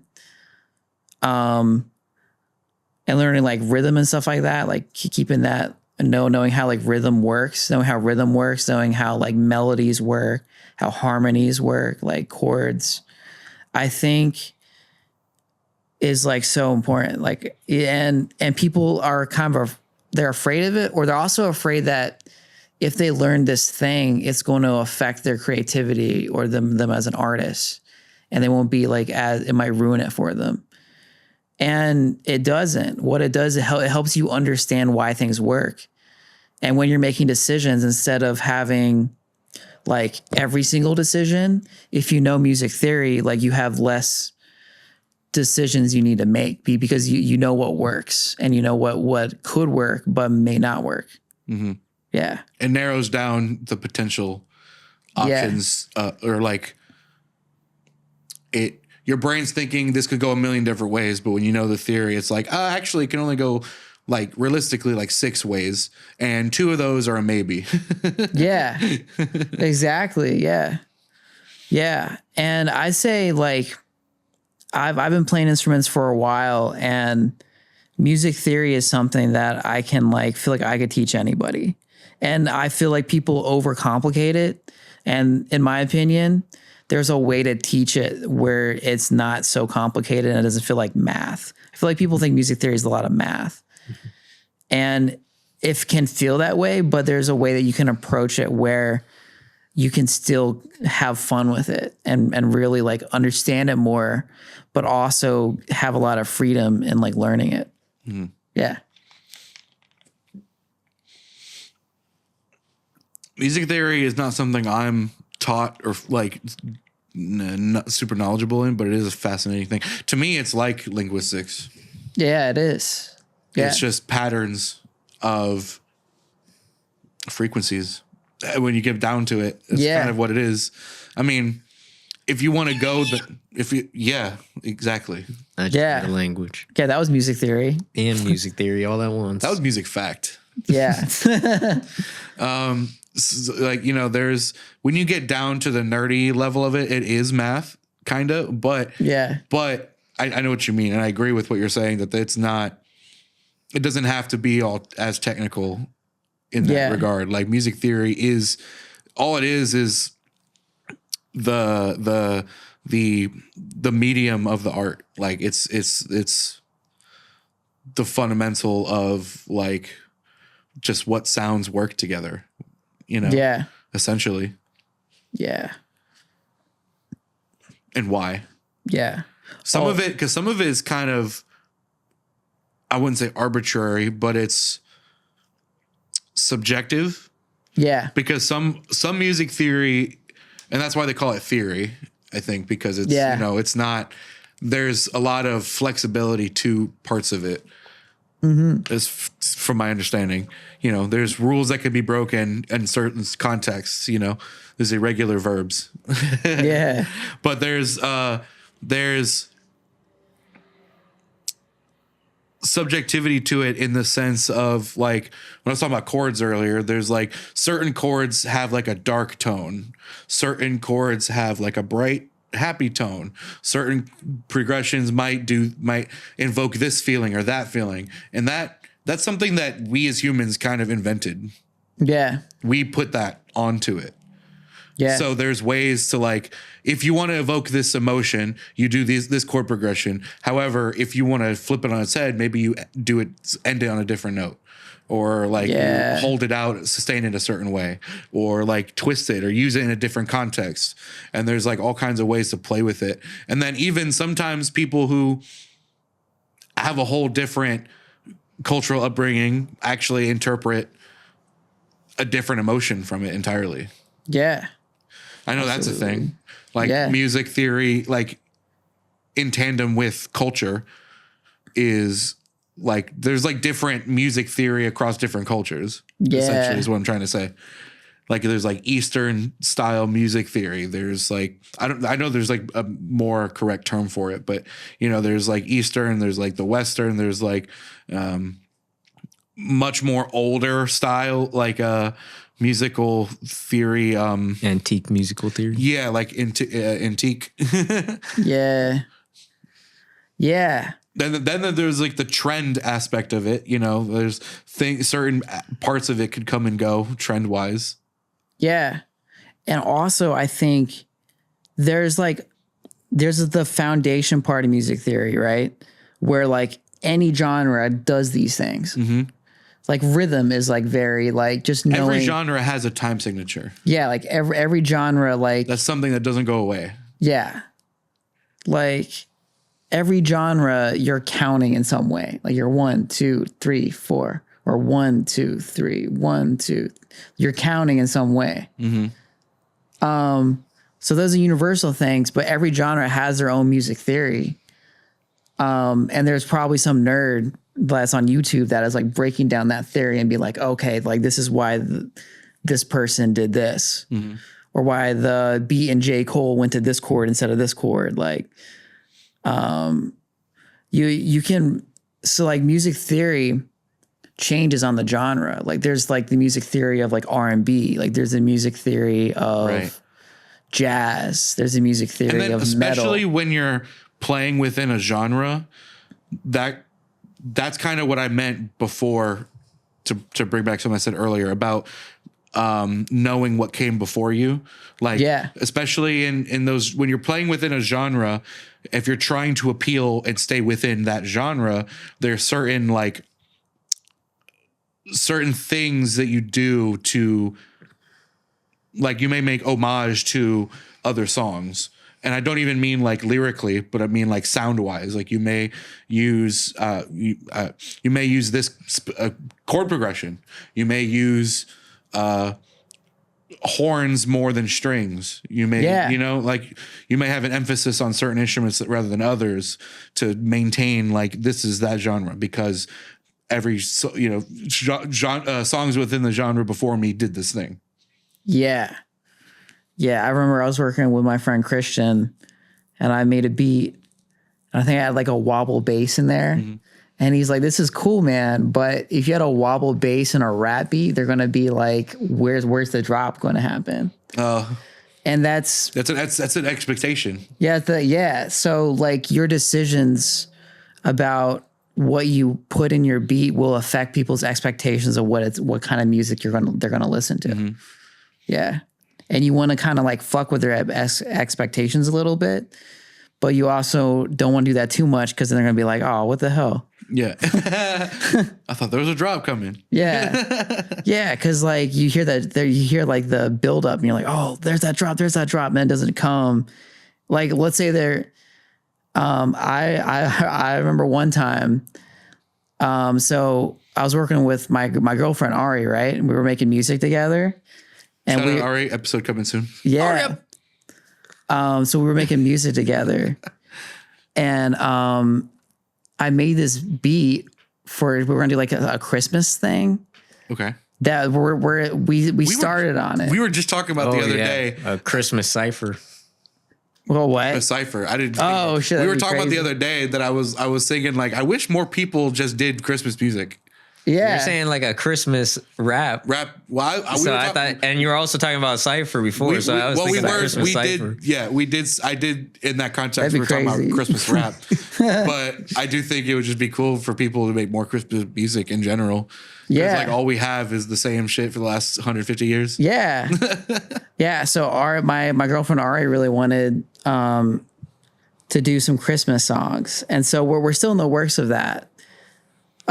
We tried to release some stuff like last month, but we're like, no, there's no way we're getting it done. Now here's a tricky question for you. Yeah. In your opinion, what makes it a Christmas song? Is it something to do with the sound of it, or if it's the themes like in the lyrics? Like what part of it ties it to Christmas? I think so.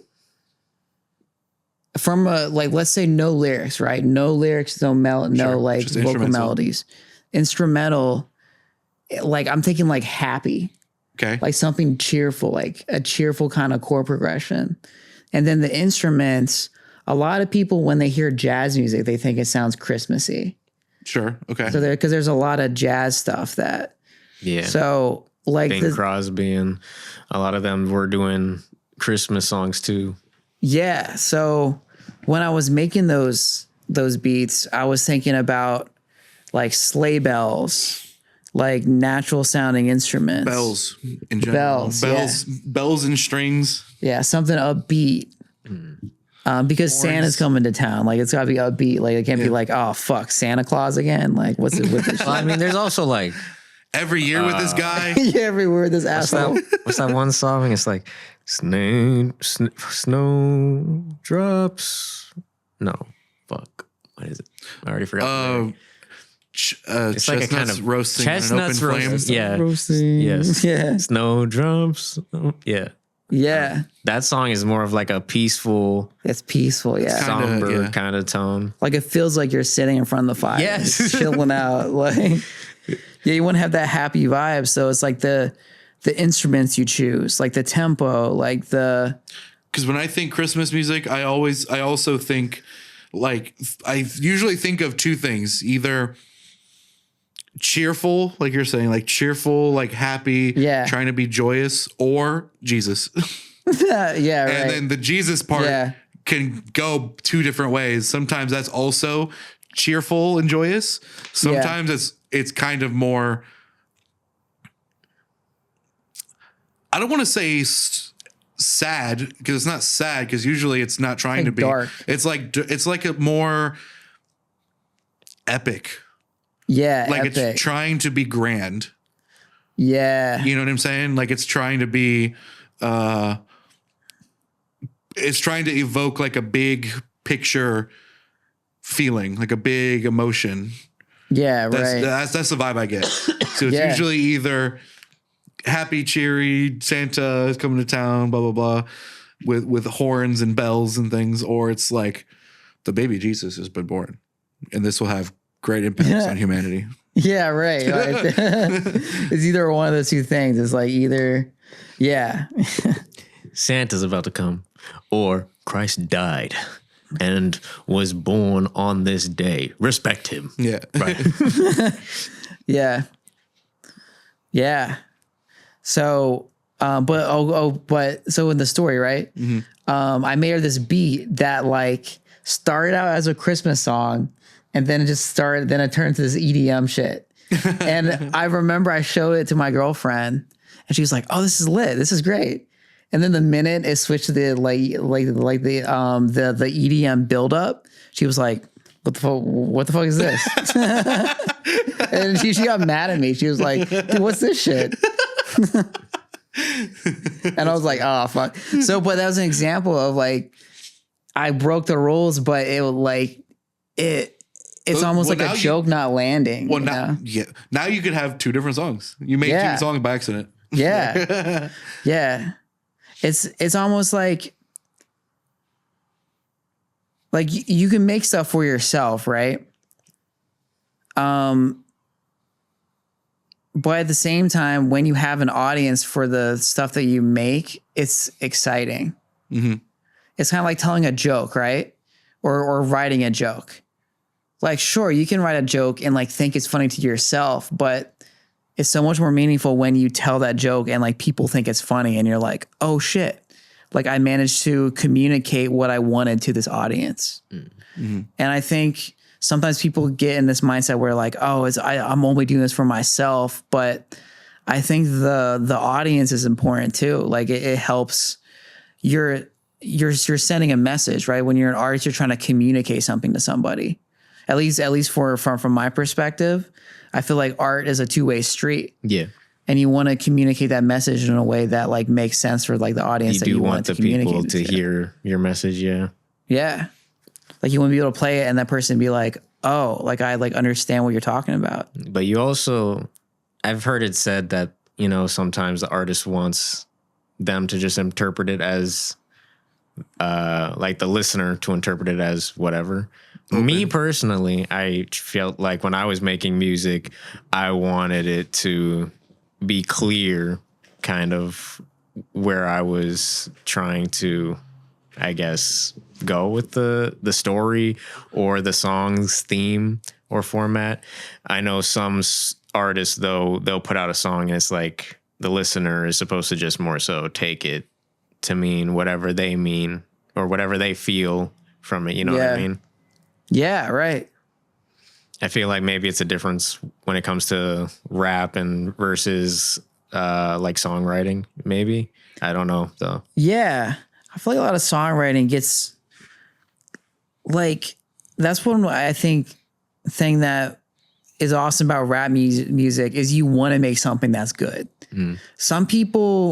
Some artists will kind of be content with writing stuff that isn't that good, but at least with rap music, like you're like, all right, like I want to write something where people are like, oh shit, like what? It's more competitive. Yeah. Versus songwriting, like a lot of rock bands will just write stuff that doesn't really make any sense. But they made it sound cool. Yeah, they made it sound cool. They made it sound cool. That's what mattered to them. And that's great. There's so many examples of really dope songs, but if you break down the lyrics, it's like, what is this talking about? I don't understand what the hell this means. And it's kind of, yeah. And if you can make music that does smells both. Like Teen Spirit. I don't know what that means. Yeah, right. Here we are now. A mosquito. Yeah. There's like so many different parts that I'm like, what is happening in the song? Yeah. But if you're able to do both, like that shit is great. Like when you're able to make something that sounds cool, but when people actually look at the shit, they're like, oh, like, damn, like I felt that shit. Mm-hmm. Yeah. Like when you're able to do both things at one time, it's like really exciting. Mm-hmm. Would you say that's is that a goal of yours with the beat making venture? Like, to flex creativity, but also like make stuff that people click with, like resonate with, so that people can write to it and stuff. Yeah, I want to like come back to the rules thing. I want to really like make stuff that people in that genre fuck with, but it's different. Mm-hmm.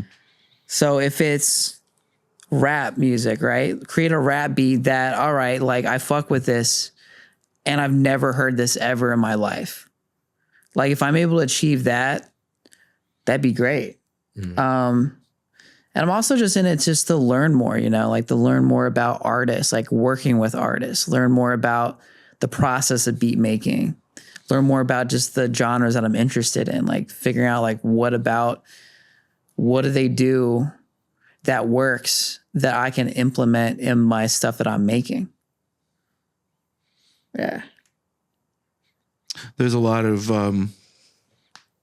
engineering techniques that I come across that I'll have to start like sharing with you more, because it'll probably apply to your process dope. As well. Yeah. There's one thing that I saw that was really cool.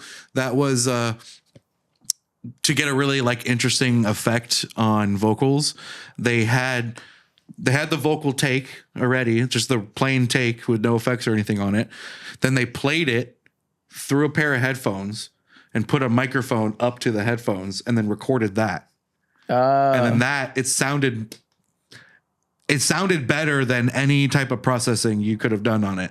Wow, that's crazy. Like to make it that same effect. Yeah. Of that, like that very like kind of distant, almost hollow sounding effect to it. Yeah. Like, I don't know how you describe that, but you know what I'm saying? Like something that you might fade, like EQ fade in to like a fuller sound. You know, like sometimes a song might start out with the vocal being more like tinny and hollow sounding, or not hollow, tinny and like missing a lot of like low end stuff in it. Yeah. It'll sound very kind of like the effect you get talking. Some people will call it like that vintage microphone sound where it sounds shitty. Yeah. Even though that's not a vintage mic sound, it's more like I don't know. I don't even know what to call that. But getting that effect like through just a cool technique of just re-recording it through headphones is like, that's a cool way of doing that. Then you sit there meticulously applying effects until you get it just right. Yeah. And it is wild too when you're like trying to listen to a beat and there's a sound in there and you're like, what the fuck is that sound? Sometimes it's 3 sounds layered on top of each other. That drives me crazy too. And when my process is like, if I don't know what the sound is, I'm like, all right, what does this sound like in my human life? What does this thing sound like closest to? You know what you would probably find fascinating is the art of Foley.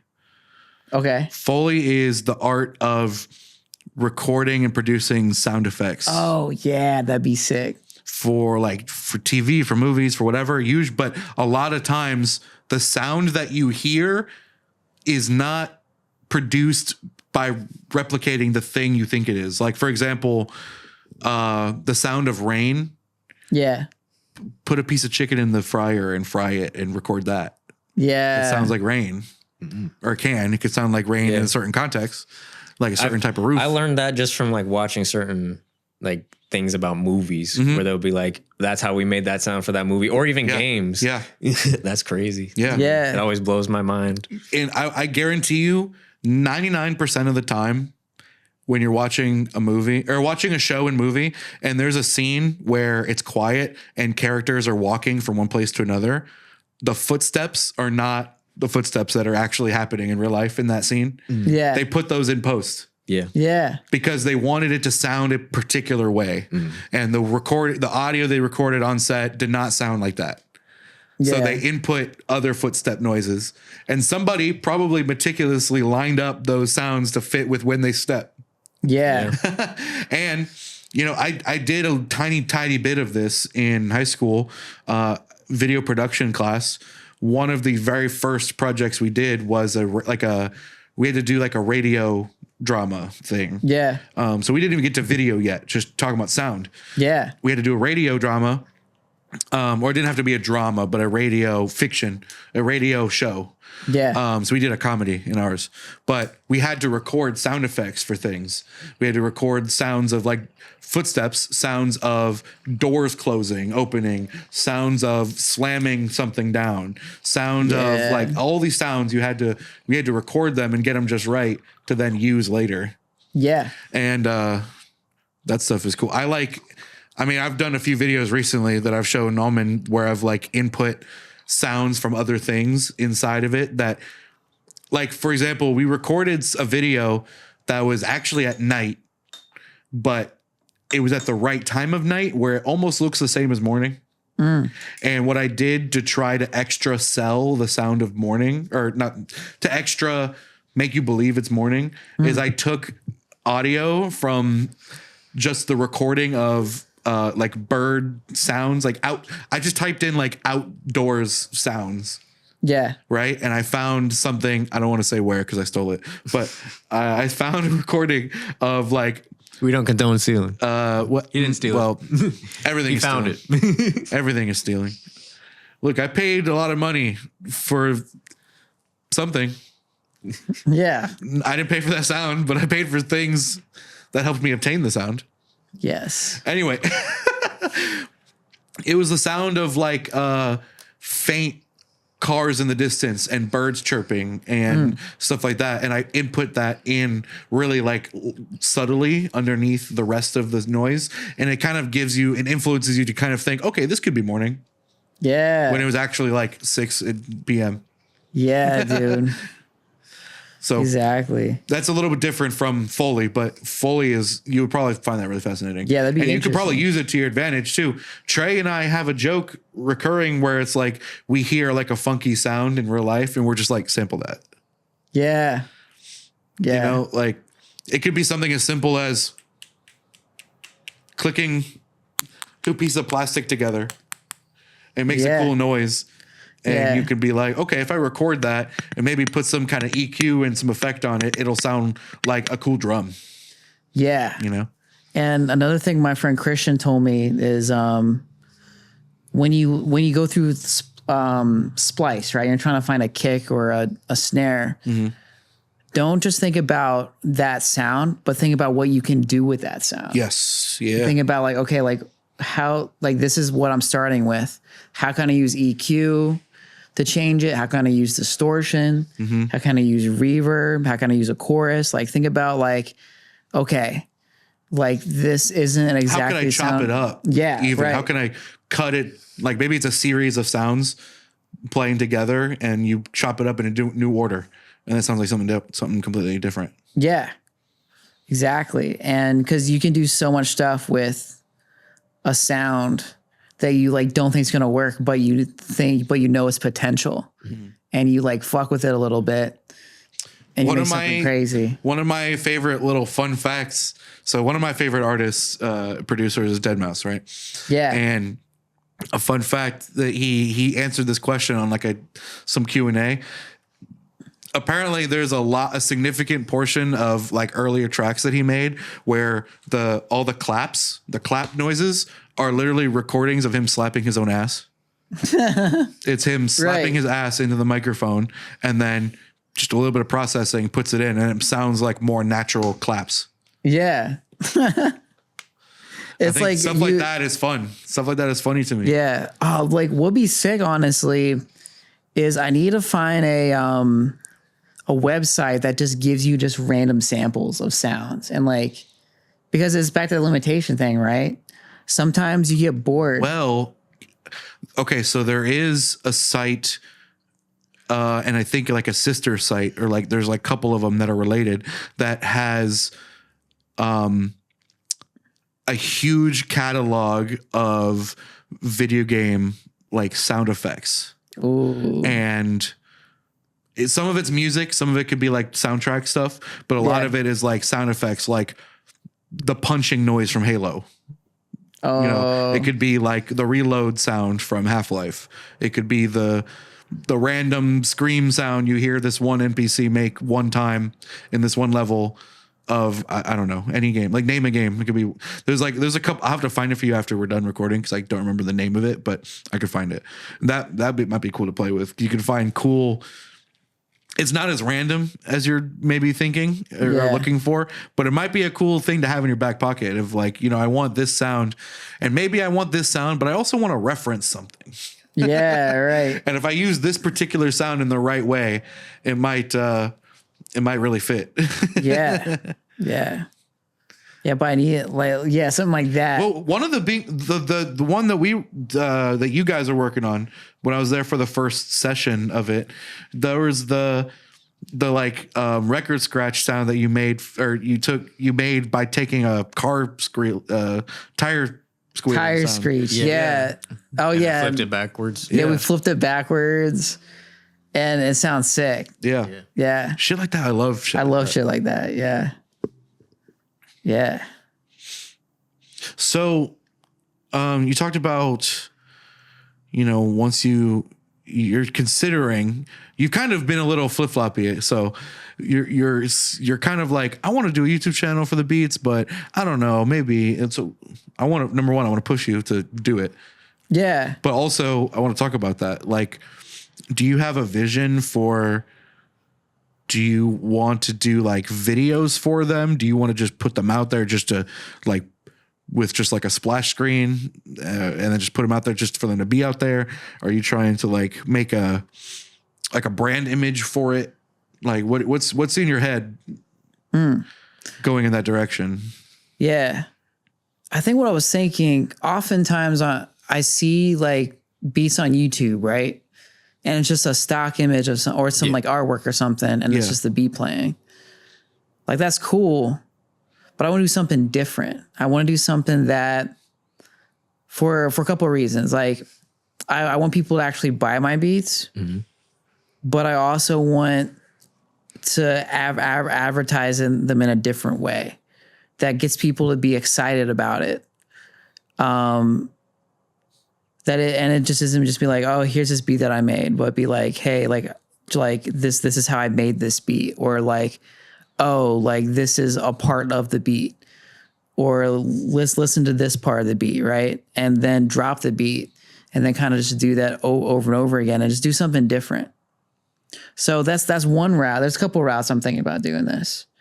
Like that would be like where I'm really trying to like content create, right? The other thought is doing something where I'm just reaching out to artists. Like I have a whole database of beats that I made and I just have a place where I put them all. And I just go DM artists and be like, hey, like I make beats. I think your stuff is fire. I actually haven't thought what I would say, but I would say something about like, yeah, like I love your stuff. I'm a beat maker. Here's like a beat that I think you would sound good on. Let me know if you're interested in rapping on this. Like I go the route where I'm like really reaching out to artists and like building a network there, or I could go the content creation route.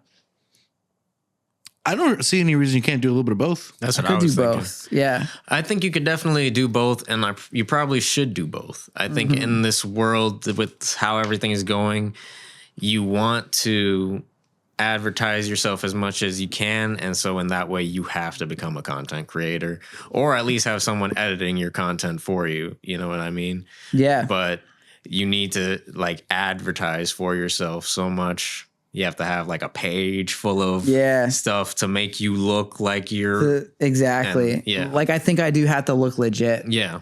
Yeah. Can you bring your mic in a little bit? Oh, yes. Thank you. Yeah. Yeah, I think a cool way. I mean, this could be, since you like, here's a challenge for you. Since you are in this perspective of like limitation, right? Like challenging yourself through limitation. I've seen people try this. This could be something you can try, is like make a beat in a day and like film yourself doing it. Yeah. Literally just film yourself doing it and then like take 12 hours or something and just try to do, like, it doesn't even have to be like, you can even stream it. Stream yourself making the beat. Yeah. And then turn that stream into a video or to clips. Streaming it's a good idea. I mean, there are people who do that. Is a genre of content on YouTube already that people do that. So not to say like you're copying them, but I'm saying there's an audience for that. Yeah. People will watch that, and that'll attract people to the music. Yeah, right. You can That'd be stream sick. yourself making it. You can film yourself making it. I've also seen like sometimes when we're going on stream, we'll find videos that are just like a mix of just like a random mash of like a style. Perhaps you could have like, I know this might be a lot, but it might be like a bunch of your beats that someone can like just listen their way through. And it's like just a mash of just something they could play, if that makes sense. Yeah, a compilation that they can play.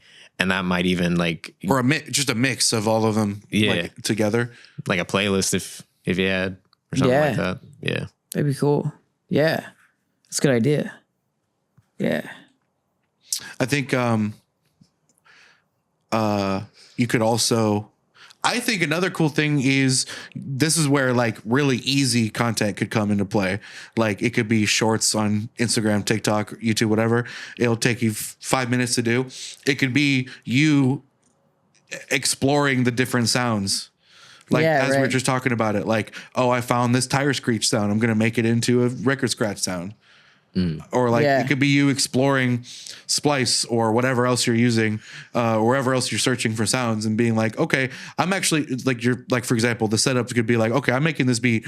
I'm looking for a sound that sounds like this, sort of like you're just describing it, right? Yeah. You find like, okay, here's 3 contenders that are close to what I'm looking for. And then just show the process of like what you do to like narrow it down to, and then fit it into the beat. And like, this is how I got this thing. I think that would be really fascinating for people. It would show people just how open-ended it is. Yeah. You know? Yeah. Because I think, like we were talking about before, I think some people get intimidated by starting with music, with beat making, with whatever. And I think showing that part of it, that fun part of it, I think reminds people that like, hey, this is still like a fun thing.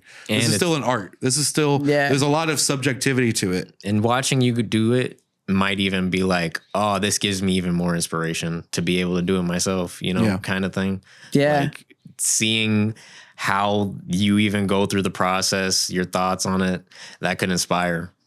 Yeah, absolutely. And on top of sharing that with other people, now you're also creating record of your own progress. Yes, sir. Yeah. That later on you go back and be like, I remember when I did that. I'd probably do it differently now. Yeah, right. You show what you've learned from. Yeah.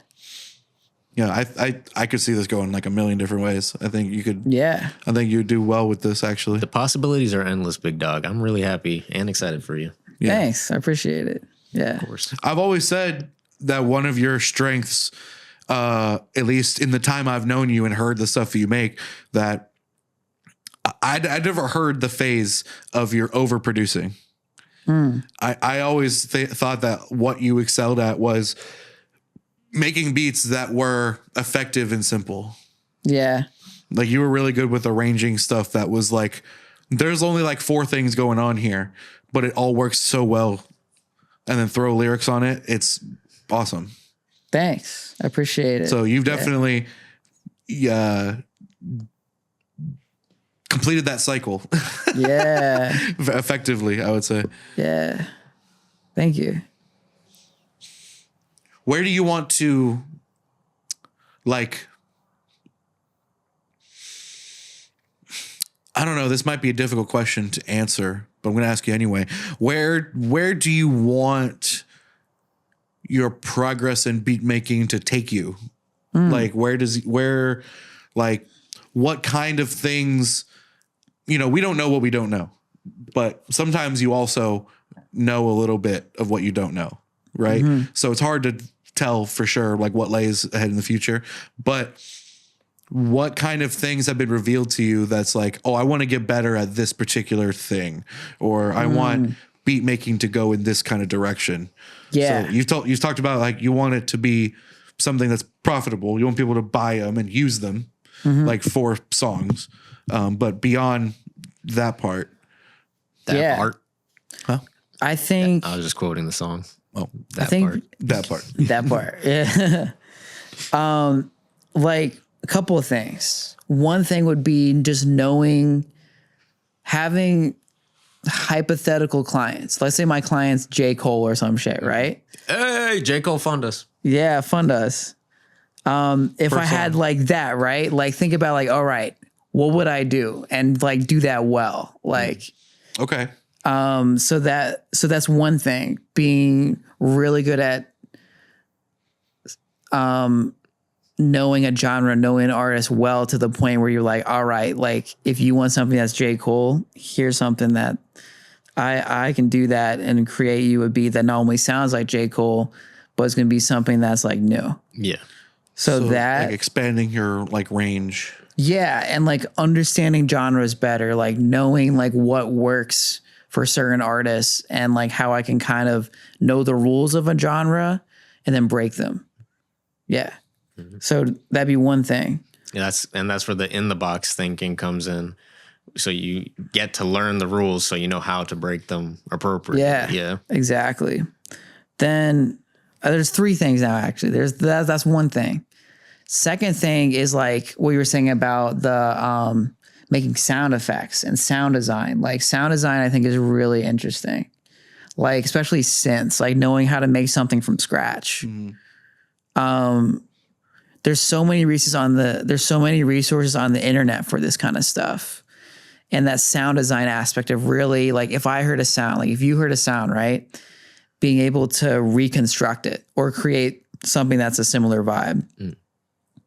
Knowing that. And then the third one would be really like that mixing and mastering, like knowing how, like, okay, I got the production stuff down. Now I need to mix and master this track to a professional quality, like where it's a song you want to hear on the radio. Yeah. So like those three things would be sick to learn how to do. Yeah. And especially with this new year, it's only like, I think it's like the 5th day in the new year. Yeah. No. Yeah. I think it's Day 5. Thanks for dating this episode. Oh yeah. Just kidding. It's January 5th, 2026. 2026. 10:56 Eastern Standard. Imagine it doesn't come out until like December of this year. Oh no. look, new episode. And we said January 5th. January 5th. But they gonna watch sit this on this video. They watch this video and then they go and look at your YouTube page with like 100 videos. And Yeah, they're like, oh, he did it. okay. He did it. He did it. He did the shit. Yeah. But it's like the new year, and like it's like you can do anything. Yeah. Yeah. I mean, it is that time. It is that time of year. Everybody's, on their New Year's resolution and shit. Yeah. Yeah. And who knows? New year, new me. Who knows? Maybe like a month from now, I'll be like, nah, I'm not going to make these. Then this episode will be really First dated. off, Yeah. we ain't gonna let you. No. And I don't think you're gonna let yourself. No way, dude. Yeah. Yeah. Exactly. Exactly. So do you have any like goals in terms of like, I want to make this many beats this year, or I want to like any like material goals in that sense? Like, I want to work with a certain number of artists, or I want to put out an album with this many people, or like, anything like that? Yeah. I think X amount of beats. I think, I'm not sure about beats, but like song wise, I would love to like, honestly, a small goal of mine would be just finding an artist, working with them and producing one song. Mm-hmm. Like sometimes people have these big goals, but like my goal is just one song. Get one song done. Get one song, like work with an artist, get one song done, put it on Spotify. Do you have a preference going into doing the first song on genre or type, or is it just you'll work with what comes your way? I think rap and R&B right now, because that's commonly like the beats that I have been working on. So if there's any like rappers and R&B artists, like that's tend to be the stuff that I'm producing like right now, because I have a lot of fun with those genres. So, and like kind of like what you said before, where indie rock and pop music is completely different, like in terms of like how you produce a song. Mm-hmm. Rap is a little bit more repetitive, like you're making stuff that's a little bit more repetitive, and R&Bs can be repetitive too. You're kind of breaking some, like, yeah, there's more, it's closer to really like changing the arrangement and really focusing on that. But I'm kind of doing like both. And then eventually, who knows, like maybe I'll do some pop stuff, maybe I'll do some like indie rock. But that's the current kind of genre and the kind of artist that I want to work with right now at the current moment. Okay. And then kind of grow out from there as you learn more. And even honestly, I'm flexible too. Most of my beats are R&B and rap right now. But if someone's like, I need someone to help me with an indie rock song, I'd be like, all right, I'm down. Or if they're like, oh, I need someone helping with a pop song, or I need help with this, I'm willing to branch out, because I think I learned so much from working with artists in the past. And yeah, you learn so much about what you need to like know to do when you work with artists.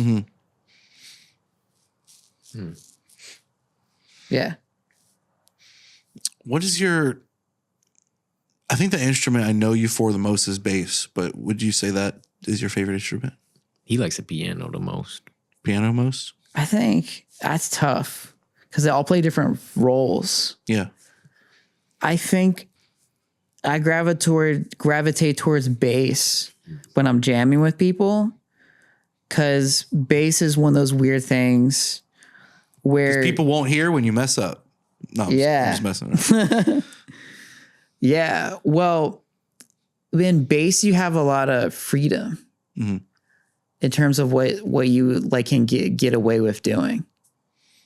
Like you can get real scrongly with it. You could go crazy with it. Yeah.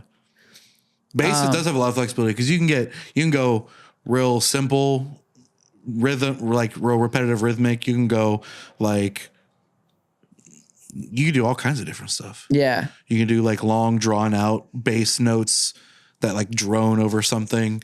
You could do like grooves that are a bit more spontaneous, plucky stuff. Then there's like the slap bass stuff. There's all kinds of stuff you can do. And you can kind of, it's not quite on the level of plug and play, but I feel like you can kind of more or less like play around with a lot of different stuff within the genre. Yeah. Play around with different sounds, different bass styles within the same song. Yeah. Yeah. You can change it up and it won't be so noticeable.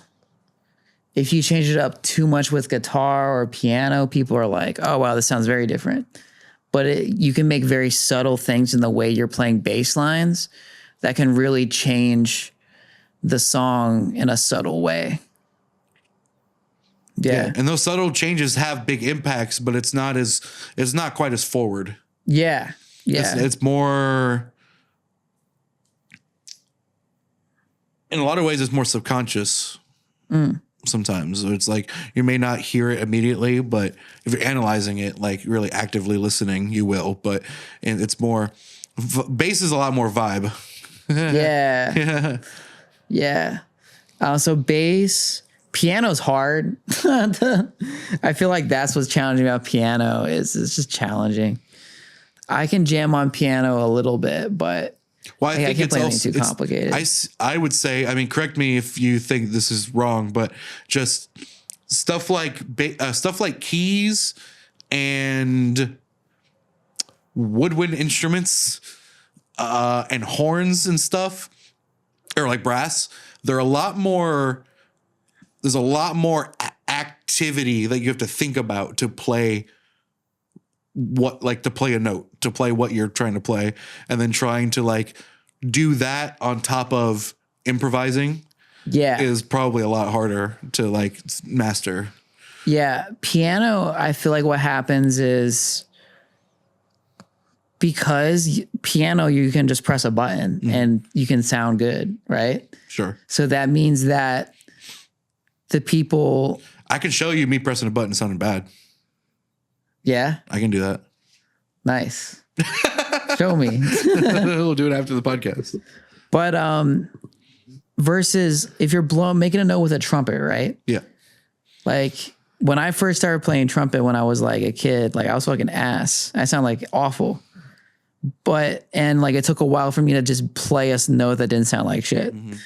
Piano, you know, it doesn't take very long for you to play something that sounds good with just, like, let's say you're just tapping one note on the piano, right? Yeah. But what that means is they make it harder. Meaning that like the stuff you have to play on piano, you're not playing with one finger, you're playing with 10 fingers. Yeah. All 10 of your fingers. At the same time. Plus your feet too with pedals. Yeah, right. Yeah. You're using all your digits. Yeah. So they make it harder because the barrier to entry is easier. So they're like, all right, well, let's make it harder because I never thought about it like that. That's funny. That's true. Yeah. They make it harder. And I look at it like, if I'm thinking about, when I go back to like horns and woodwind and stuff, like I played clarinet for a little bit, like a very short stint, right? In middle school. Right. Yeah. And there's a lot you have to think about to play that well. Yeah. You got to have your reed has to be wet, appropriately wet, and not old. You have to purse your lips the right way you have to breathe a certain way to make sure air is going through it correctly. You have to hit the right sequence of I don't know what they're called anymore, of the buttons on the actual instrument to produce a certain note. And then you have to do that in a sequence with other notes. Yeah. And there's so many like steps. And then I feel like that's why instruments like that, when people are really good at freestyling or like playing solo in an interesting way, it stands out a lot more. Yeah. Because of what you said. Like the barrier to entry is a lot higher. So when people are flexing their skill and doing like really crazy stuff, like I think saxophone gets a lot of the love for that. Yeah. That type of thing. Like a lot of people love sax. Only famous clarinet player I know is Squidward. He's terrible. but those type of like in like if you think about it in like a band context, like an orchestra, like horns and stuff are not, to my knowledge, usually not playing the most complex like things. Like like they're not doing like crazy shit. Like, whereas piano will be going nuts. The piano will be like and horns are like yeah. You know, it's like they're playing like long, like sustained things for like a long time, and then another different thing. You know, I mean, when you hear like the real complex horn stuff, that it's like, oh, that stands out because that's hard to do. Yeah, right. Yeah. Not trying to talk shit on horn players or nothing. I'm saying that it's impressive. Yeah, yeah. It's the same thing with rapping too. Like people, I think especially the older generation will look at rapping and be like, oh, well, they're just saying words. Like how's this music, right? But it's poetry. But if they really do some crazy shit, they're like, oh, okay, like, damn, what? So it's the same thing with pressing a key on a piano, right? Like rapping kind of like also gets kind of slept on too, because people are like, oh, well, I can talk over a beat, whatever. But they don't realize like all the shit that goes into it. All the double entendres, all the rhyme scheme format changes, and all of the flow change. Yeah. Knowing when to change the flow, how to call back to that flow and use the flow. Yeah, and that's why like they strive to make just the best lyrics. Like, I mean, if I was a rapper, like I would want to strive to make just the best lyrics possible. Yeah, because like the barrier to entry is, it seems like it's easier, but it's not. It's not. Well, I would say the barrier to entry is easier, but it's a much higher skill ceiling. But yeah, it's a very competitive game. So you can be at the barrier, but you're not going to go far because it's dog eat dog. It's easy to learn, hard to master. Yeah. Yeah. It's hard to master. Yeah. There's a lot more range of skill level in it. Yeah. Speaking of the rap game, what do you think about what all happened with the P. Diddy stuff? Did you watch the documentary? Oh, no, I didn't watch the documentary. The 50 Cent documentary dropped, bro. You need to watch that. Oh, shit. 50 Cent dropped a documentary on P. Diddy. You know, I have my ADHD just brought me to two completely different topics, so I want to start with one. One is, bro, 50 Cent's in that Street Fighter movie. He is. He is in the Street Fighter. Is that going to be a good movie? I don't think so. You don't think so? I don't know. It looks like it'll be a fun movie, but I don't know if it'll be a good movie. I think it'll be. I almost think for a game like Street Fighter, with the vibe of that game, is like it doesn't need to be too serious. It probably doesn't. It doesn't need to be serious. So I'm hoping that they embrace that and make the movie like kind of silly but good. I feel like it's going to be like the Mortal Kombat. Yeah. How like the one from the past, obviously, where it's like kind of goofy when you look back at it, but it has the Mortal Kombat iconic theme, you know, Mortal Kombat. Yeah. it has all of it, you know. So I feel like it'll probably be good in the sense that it might hold a place in the time, but I don't think it's actually going to be like Timeless. Oscar winning, you know? No. Or yeah. Nah, maybe not that. No. Okay, so that's all we need to talk about with that. The other lane my brain went to was, bro, am I crazy, or I don't really remember growing up ever, like, I know P. Diddy's been a name forever in like the music industry, but I don't remember any music of his. Yeah, I never really listened to much P. Diddy, but P. Diddy owned a lot of artists that you probably have listened that makes to. sense. Like Biggie. Yeah. He owned Biggie. He owned, I think, Sierra. He owned a lot of different artists. So it was more So he was him always making money. from the managerial record label. In the fucking documentary, one of the guys that knew him the whole time, he's like, that nigga had no talent. He had no talent at all. I was in the room trying to hold his hand, basically trying to help him make beats. It was the most hilarious. Bro. That sucks. Yeah. That's basically what all he was doing, though, is just making money off of everybody else. Yeah. Business only. Damn. Business and pleasure, unfortunately. Yes. Damn. But yeah, because I've always known P. Diddy as being like a titan from The rap game. well, from the industry angle, but I never knew where he got like the cred from. Like, was he a good rapper? Was he a good singer? Not like, I don't know what he really. did. I think that I don't even remember. I can't tell you a single P. Diddy song. Yeah. He has a few songs. Oh, Usher. He also has Usher and Justin Bieber. Mm-hmm.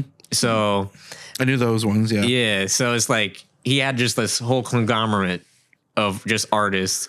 But him himself, when he started making music, I think he was very low to the ground, of course, as everyone starts. And he kind of just like used people to make his way up is all that it really is at the end of the day. Riding others' coattails. Riding of the coattails of other people and then making them work for him, essentially, because he knows this information on them, or now he's threatening them in some kind of way, or like he basically was just a criminal. Damn. From start to finish. Damn. So on the top of P. Diddy, any musicians you look up to? What are some like I'm assuming you're not going to say P. Diddy. That was the joke. We should have asked first. Damn. Yeah. Speaking of influences, P. Diddy. No. Are there any like just any musicians or producers or anything that you're like looking up to that you're like, I fuck with this style, I fuck with this vibe, I fuck with this image, I fuck with this sound, or like something that influenced you through this journey, new or old? Yeah. I think like I said before, J. Cole, Mac Miller. There's this R&B artist called Division, and his producer, like, I love the shit that he makes. He made a couple of tracks for Drake. Like, he's awesome.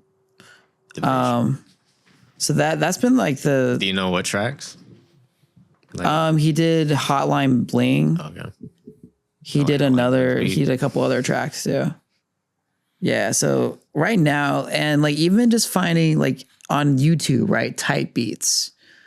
Like I'll type in like J. Cole type beats or Mac Miller type beats, and the stuff that people create for that kind of style is awesome. Mm-hmm.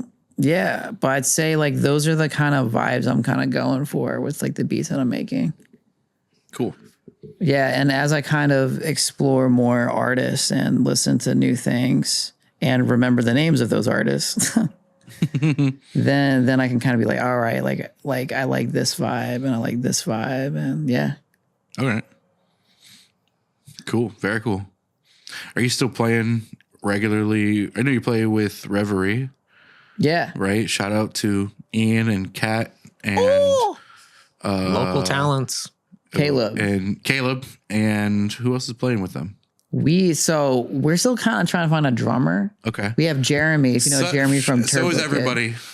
Yeah. So we've had Jeremy from Turbo Kid play drums. Shout out Jeremy. We still haven't had him on the show. Talks about him a lot. Yeah. So Soon. One of these days. We're snatching one him of up, these boy. days. Yeah. So we had him play drums for a couple shows. Yeah, I think the biggest thing is we're just trying to find someone that can consistently drum. Yeah. Yeah. What to you is like, well, let me actually, before I ask that question, are you playing any other projects, anybody, or is it just that and you're beat making right now? I say I'm working with sometimes me and Ari where we work around the Christmas thing. Right. And then there's this one track we're working on too. Okay. Do you find it, what do you find like is the most striking difference for you between like working solo or one-on-one with somebody versus in a band? I think, well, the band we're in, like we play covers for the most part. So it's very different. Like it's pretty much I learn the part and then I just play It's music that's already been made. Yeah. Versus music that hasn't been made. I have so much fun with that. Yeah. Because it's interesting how much people, how much push and pull you have. Like you'll be like, Sure. I want to do this thing. I feel like a lot of times what happens is people will come in and they'll either have this specific vision for this song or they like have a vague idea, but they need someone to give them more ideas. Sure. They have a spark. They need some fuel. Yeah. And I feel like as a producer, like you got to add that fuel. Like you got to be like they've kind of added some stuff, but you have to be like, what about this? What if we did this? What if we did that? And I've heard that from other professionals that like one of the main jobs of a producer or engineer in some contexts is getting the best out of the artist you're working with. yeah, And sometimes that's fueling ideas or it's driving them in a direction. Like they give you the seed and you gotta grow it somewhere. Or maybe it's saying like, oh, that take was bad. Do a different one. Yeah, right. You know, there's so many parts of it, but it's trying to draw the best you can out of the talent you're working with. Yeah, and I find that when you're working with someone else, like you get feedback on like what you're making. Yeah. And so you immediate feedback versus when you're doing it by yourself, you're like, I don't know if this sounds good. I don't know if this person's going to like it. When you're working with an artist, they're right there. And so you can be like, do you like this? And they can be like, no. And so you get immediate feedback. And so like working with Ari, I'm working with my friend Liam too on some tracks too as well. Working with them, I learn a lot about my own workflow in a sense. Okay. I learn about like the stuff that I overthink and the stuff that I already do like well. Sure. Okay. Because you're having to combine your skill set with theirs. Yeah. And sometimes you might be filling gaps that they have, and they might do the same for you, or maybe like you're overthinking one thing and they're brushing right past it because they're worried about something else entirely. Or you're overthinking one thing and they're like, no, that's perfect. What are you talking about? Exactly. Yeah. Right. Yeah. Like you'll overthink something and I'll be like, I don't like this. And they'll be like, I like it. And I'm like, really? Yeah. You're like, all right. You'll be like, really? And they'll be like, yeah, I love this actually. Yeah. Yeah. Yeah. Do you get to, so with the cover This man band, is talented. Don't sleep on him. True. Thank you. Stay awake, stay woke. In the context of the cover band, is there, I guess since you're playing bass with them, I guess it'd go one of two different ways, or I guess it'd go both ways depending on how you feel. But my question is, the music's already made, so you're doing covers, but do you guys mess around and kind of do your own spins with certain things on covers, like to kind of make it more yours? Or do you try to stick closer to the original? I say for the most part, we stick close to the original. Yeah. For the most part, there's been a couple of tracks where, like we did the Lady Gaga, I think Bad Romance. Okay. I think it was that one. Oh my God, I'm drawing a blank. And we made it kind of punky a little bit. Okay. Yeah, that was fun. What was that process like? Was that difficult to like change up the vibe entirely, but while keeping? I don't think so. You're kind of changing the vibe while keeping the vibe at the same time. Yeah, I think if you don't overthink it, it's not that hard. Okay. But if you because what happens is, at least with that genre, is you play enough of a certain genre that you're like, all right, like I know what this is going to sound like. Okay. I see. And plus I'm responsible for one instrument too. True. Versus producing, I'm responsible for like everything. Right. And so when you're in a band, you get to delegate who does what. Is that kind of a good sort of escape sometimes, where it's like, I don't have to worry about so much stuff. I just play bass. Yeah. I don't have to worry about everything else. Oh yeah, absolutely. Yeah, I would love to do like original stuff in the band too, but we just for the most part play covers. Okay. Yeah. Cover bands are neat because they get there's a lot of memes. There's a lot of jokes to be made about cover bands. Yeah. But I think they're neat in the sense of like all art is based upon other art. Yeah. In some form or fashion, just evolved a little bit each time. Like, or new iterations. Yeah. Over time. So like, I think cover bands are cool, or covers in general are neat because you get to put your own, even though it's still somebody else's music, you still, by nature of recreating it, you're doing it new again still. Yeah. So it's still evolving it. Yeah, exactly. And then getting to express it in a new way. So I think it's cool. I like hearing people, I like covers. I like well done covers of songs because I like hearing a different artist, especially if I already like the artist. It helps. It helps a long way. But I like when they do their version of this song. Yeah, that's fun. Yeah. Yeah. Do you I know you've had I know you enjoy open mics and stuff, but do you have is performing live, does that come naturally to you, or are you more like prefer to be at home working on stuff alone, or do you like the like public attention, like of doing something live, performing? I think I don't get nervous being on stage. Well, maybe a little bit, but I've done it enough that it doesn't really bother me. Okay. But I don't like being the center of attention though. I've never wanted to be the main guy that everyone's like looking at, and like, sure. I've always wanted to be in the background. And that's why I like pick the right instrument. Yeah. Yeah. Like I'm not interested in, I can like play guitar and I can play guitar solos and do all this fancy stuff, but especially, or just singing or rapping, like I've never been interested in being like the artist or the main focus. Sure.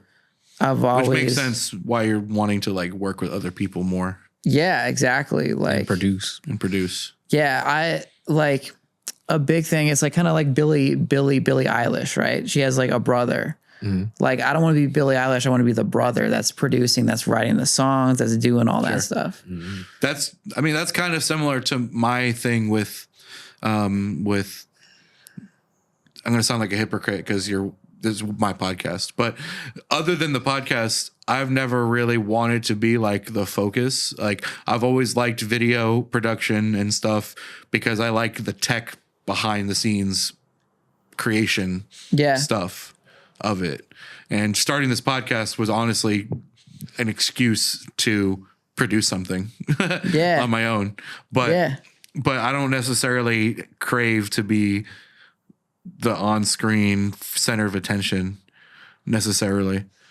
I'm kind of the same way. Yeah, well, I want to be in the background. I want to be making the money in the background and like not be famous. Right, like make the money without the fame. Exactly. That's the fun part. Yeah. Yeah. Being rich is cool. Being famous, I don't know if I want to be famous. No. All I know is I'm trying to be king of the pirates. So He's trying to be king of the pirates. He's trying to destroy the universe. trying to destroy the universe and be king of the pirates. J. Cole fund me. Yeah. Nice. Yeah. Well, it's been an awesome show. It's been an awesome pod. Appreciate you Thanks coming for inviting me. It's been great. Yeah. Welcome again to the new stew. Episode 2, filmed in the new studio. Anything you want to? I know you don't have the channel ready yet, but The fact that he said that this is episode 2 means that he has to put this out second. So he's not putting anything before this episode. That's facts. Oh, yeah. That's facts. I've set it in stone, or I could just edit that out. Oh no. And then it will never happen. And then everything you just said, you sound like a fool. Wow. Or you sound like a fool. Or I sound like a fool because I edit you out. Oh, And I said it and then don't put it second. editor, don't do that. Okay. This isn't going up in December. Don't worry. This is coming up soon.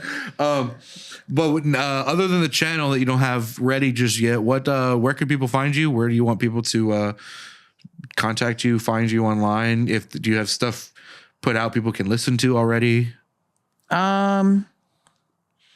You can find me at my Instagram I mentioned earlier, which was brick_Nuno. So it's BRICK_NUNO. In terms of stuff, no, not yet, not yet. You have stuff that I've heard that I think you should put out anyways. Yeah. Give me some more time. Okay. Like, guys, he has material. He has it. stuff, He has a whole catalog. Probably could put out 3 albums if he wanted to. Might have a discography ready. Yeah, but like the stuff I want to put up, I want it to be like, because my old stuff is old me. Like I want to put stuff up that is the Modern current me you. that I want to be right now. I mean, you can still post some of them. It's like throwback. Put some, yeah. Like I this have is Throwback Thursday. secret, like make it old me. yeah. This is the old me. I mean, I have an old like beat YouTube channel. I have a SoundCloud with my rap stuff on it, but no, dude. But he's not telling you what it is, but if you find it, hey. if you find it, yeah. You find it. Let me know. And you email him to the right email, he might do something. I don't know. Yeah. He might not do something either. Because my rap stuff is literally like a beat and then me like rapping over the beat with like no effects, like nothing on it. Like, and so listening to It's demos. I'm like, oh yeah. Yeah. So I have like a secret SoundCloud and I could share my beat channel, I guess. My old beat channel. Share the old beat channel. Yeah. And then come back in a month when you got the new beat channel. Yeah. Or if you make it between now and a week from now, I'll put it on screen or something. We'll promote it in post. Yeah. Post promotion. Post promotion. Okay, so it's Bruno Music. Something simple. Bruno Music. So like the channel is Bruno Music. It's at Bruno Music 1994. There it is. Showing my age. Bruno Music 1994. You told them your age. You Oh, said yeah, I you're did. I said I'm 31. Yeah. Oh, fuck. but like the year's different though. Like they were like 1994. Oh yeah, it What puts it in the- perspective. Yeah, I'm just like, damn. Bro, that he was like wasn't. 80 years ago. Yeah. Right. Yeah. All right. Well, final topic here. We have to ask everybody this before they go. Do you have any experiences with ghosts, the paranormal, aliens, anything supernatural of that of that nature in life that's influenced you? Yeah. So UFO sightings? I was dating. Anything? I was dating this girl, and we lived. So I was going to Hofstra University in New York, Okay. Long Island, close to the Amityville Horror House. All right. And she told me she like walked on the lawn of the house or something like that, even though there's It's a probably famous people house, that live isn't there. it? There's probably people that live there. Yeah, it's a wasn't it a house like at some point or either at some point or in the future it was a house belonging to the school nearby, right? Wasn't it? I know it was originally like just people, but I thought it was also at some point like not a frat, but like people who went to school there live there. I'm not sure. Okay. Yeah. Well, forget that then. Okay. But I know the house you're talking about. Yeah. Yeah. So my girlfriend at the time, she apparently the next day she called me in the morning and she's like, "Hey, the craziest thing just happened to me." And she told me that she was in the shower, right? And she went back into her room and she heard a screaming noise coming from her phone. And it like freaked her out. And she went to pick up the phone and the screaming stopped. Mm-hmm. And so she's like, and I was like, what? What are you talking about? That scared the shit out of me too. That was good. Yeah. So my phone started screaming. Ghost in the phone. Yeah. Yeah. Right. Were you just doing that? Yeah. Right. Yeah. So that was freaky. Yeah. Like if you're in your car and you have the aux cord, you put the ghost on the aux. Yeah. Right? Yeah. Yeah. It correlates. Applause sound effect. Hey. Dot wave. Laugh track. Dot wave. Yeah. Yeah. So she told me that, and I was like, "What are you talking about?" So she walked across the lawn of the house. Yeah, I think she walked on the lawn. And then that night, that like happened? the morning. Oh, the next morning that happened. Yeah. Wow. Freaky. Yeah. So I don't fuck with no paranormal shit. Like forget that. Like I'm not doing none of that. Yeah. I have a certain level of skeptical belief in it, but I also don't necessarily try to challenge it. You know what I mean? Yeah. So, but that's what you got. That's it. Yeah. Yeah. No, never. Are you the same way? Are you skeptical of that stuff, or do you believe it fully? I believe it and don't fuck with it. Yeah. Like I was raised Christian, and so my parents think it's all like demons and shit. So I'm just like, all right. I just don't mess with it because I'm like shit. Maybe what if it is? What if it is? Like I don't know. It's paranormal. Trying to play with a Ouija board with us later? Hell no. No. No way. You're not trying to mess around with this mysterious relic that I found in the backyard? Hell no. Okay. No. I'm doing nothing like that. Not trying to do a seance at a graveyard? What? Not trying to do a seance in a graveyard? No. Trying to have sex in a graveyard? I have. He's thinking about it. Why not? Why not? Why not? Why not? I think I could list a few reasons why not. But that's a different podcast. All right. Yeah. Well, we're gonna wrap it up there, guys. Any final words? If you wake up and your legs aren't there anymore, it's because you didn't properly support this podcast. That threats may well, he didn't word that as a threat. He just said that could happen. It's a possibility. Yeah. It's just a fact that could happen. Could happen to anybody. Yeah. So J. Cole. Yeah. Sponsor us. Moist Critical. Yep. Watch Check out. your legs. Final words? Had a good time, dude. It's good talk. Awesome. Yeah. Looking forward to what you come out with, my man. And it's been awesome knowing you so far and seeing you perform, and just like you are a wealth of creativity, and I like to see people who are trying like a bunch of different things. Thanks. So Thank you. You're an inspiration, man, and you're gonna keep being an inspiration with the TikTok that blows up. Yeah, absolutely. Maybe if you make a TikTok or something, I don't know. Yeah. All right. Peace, guys. Peace.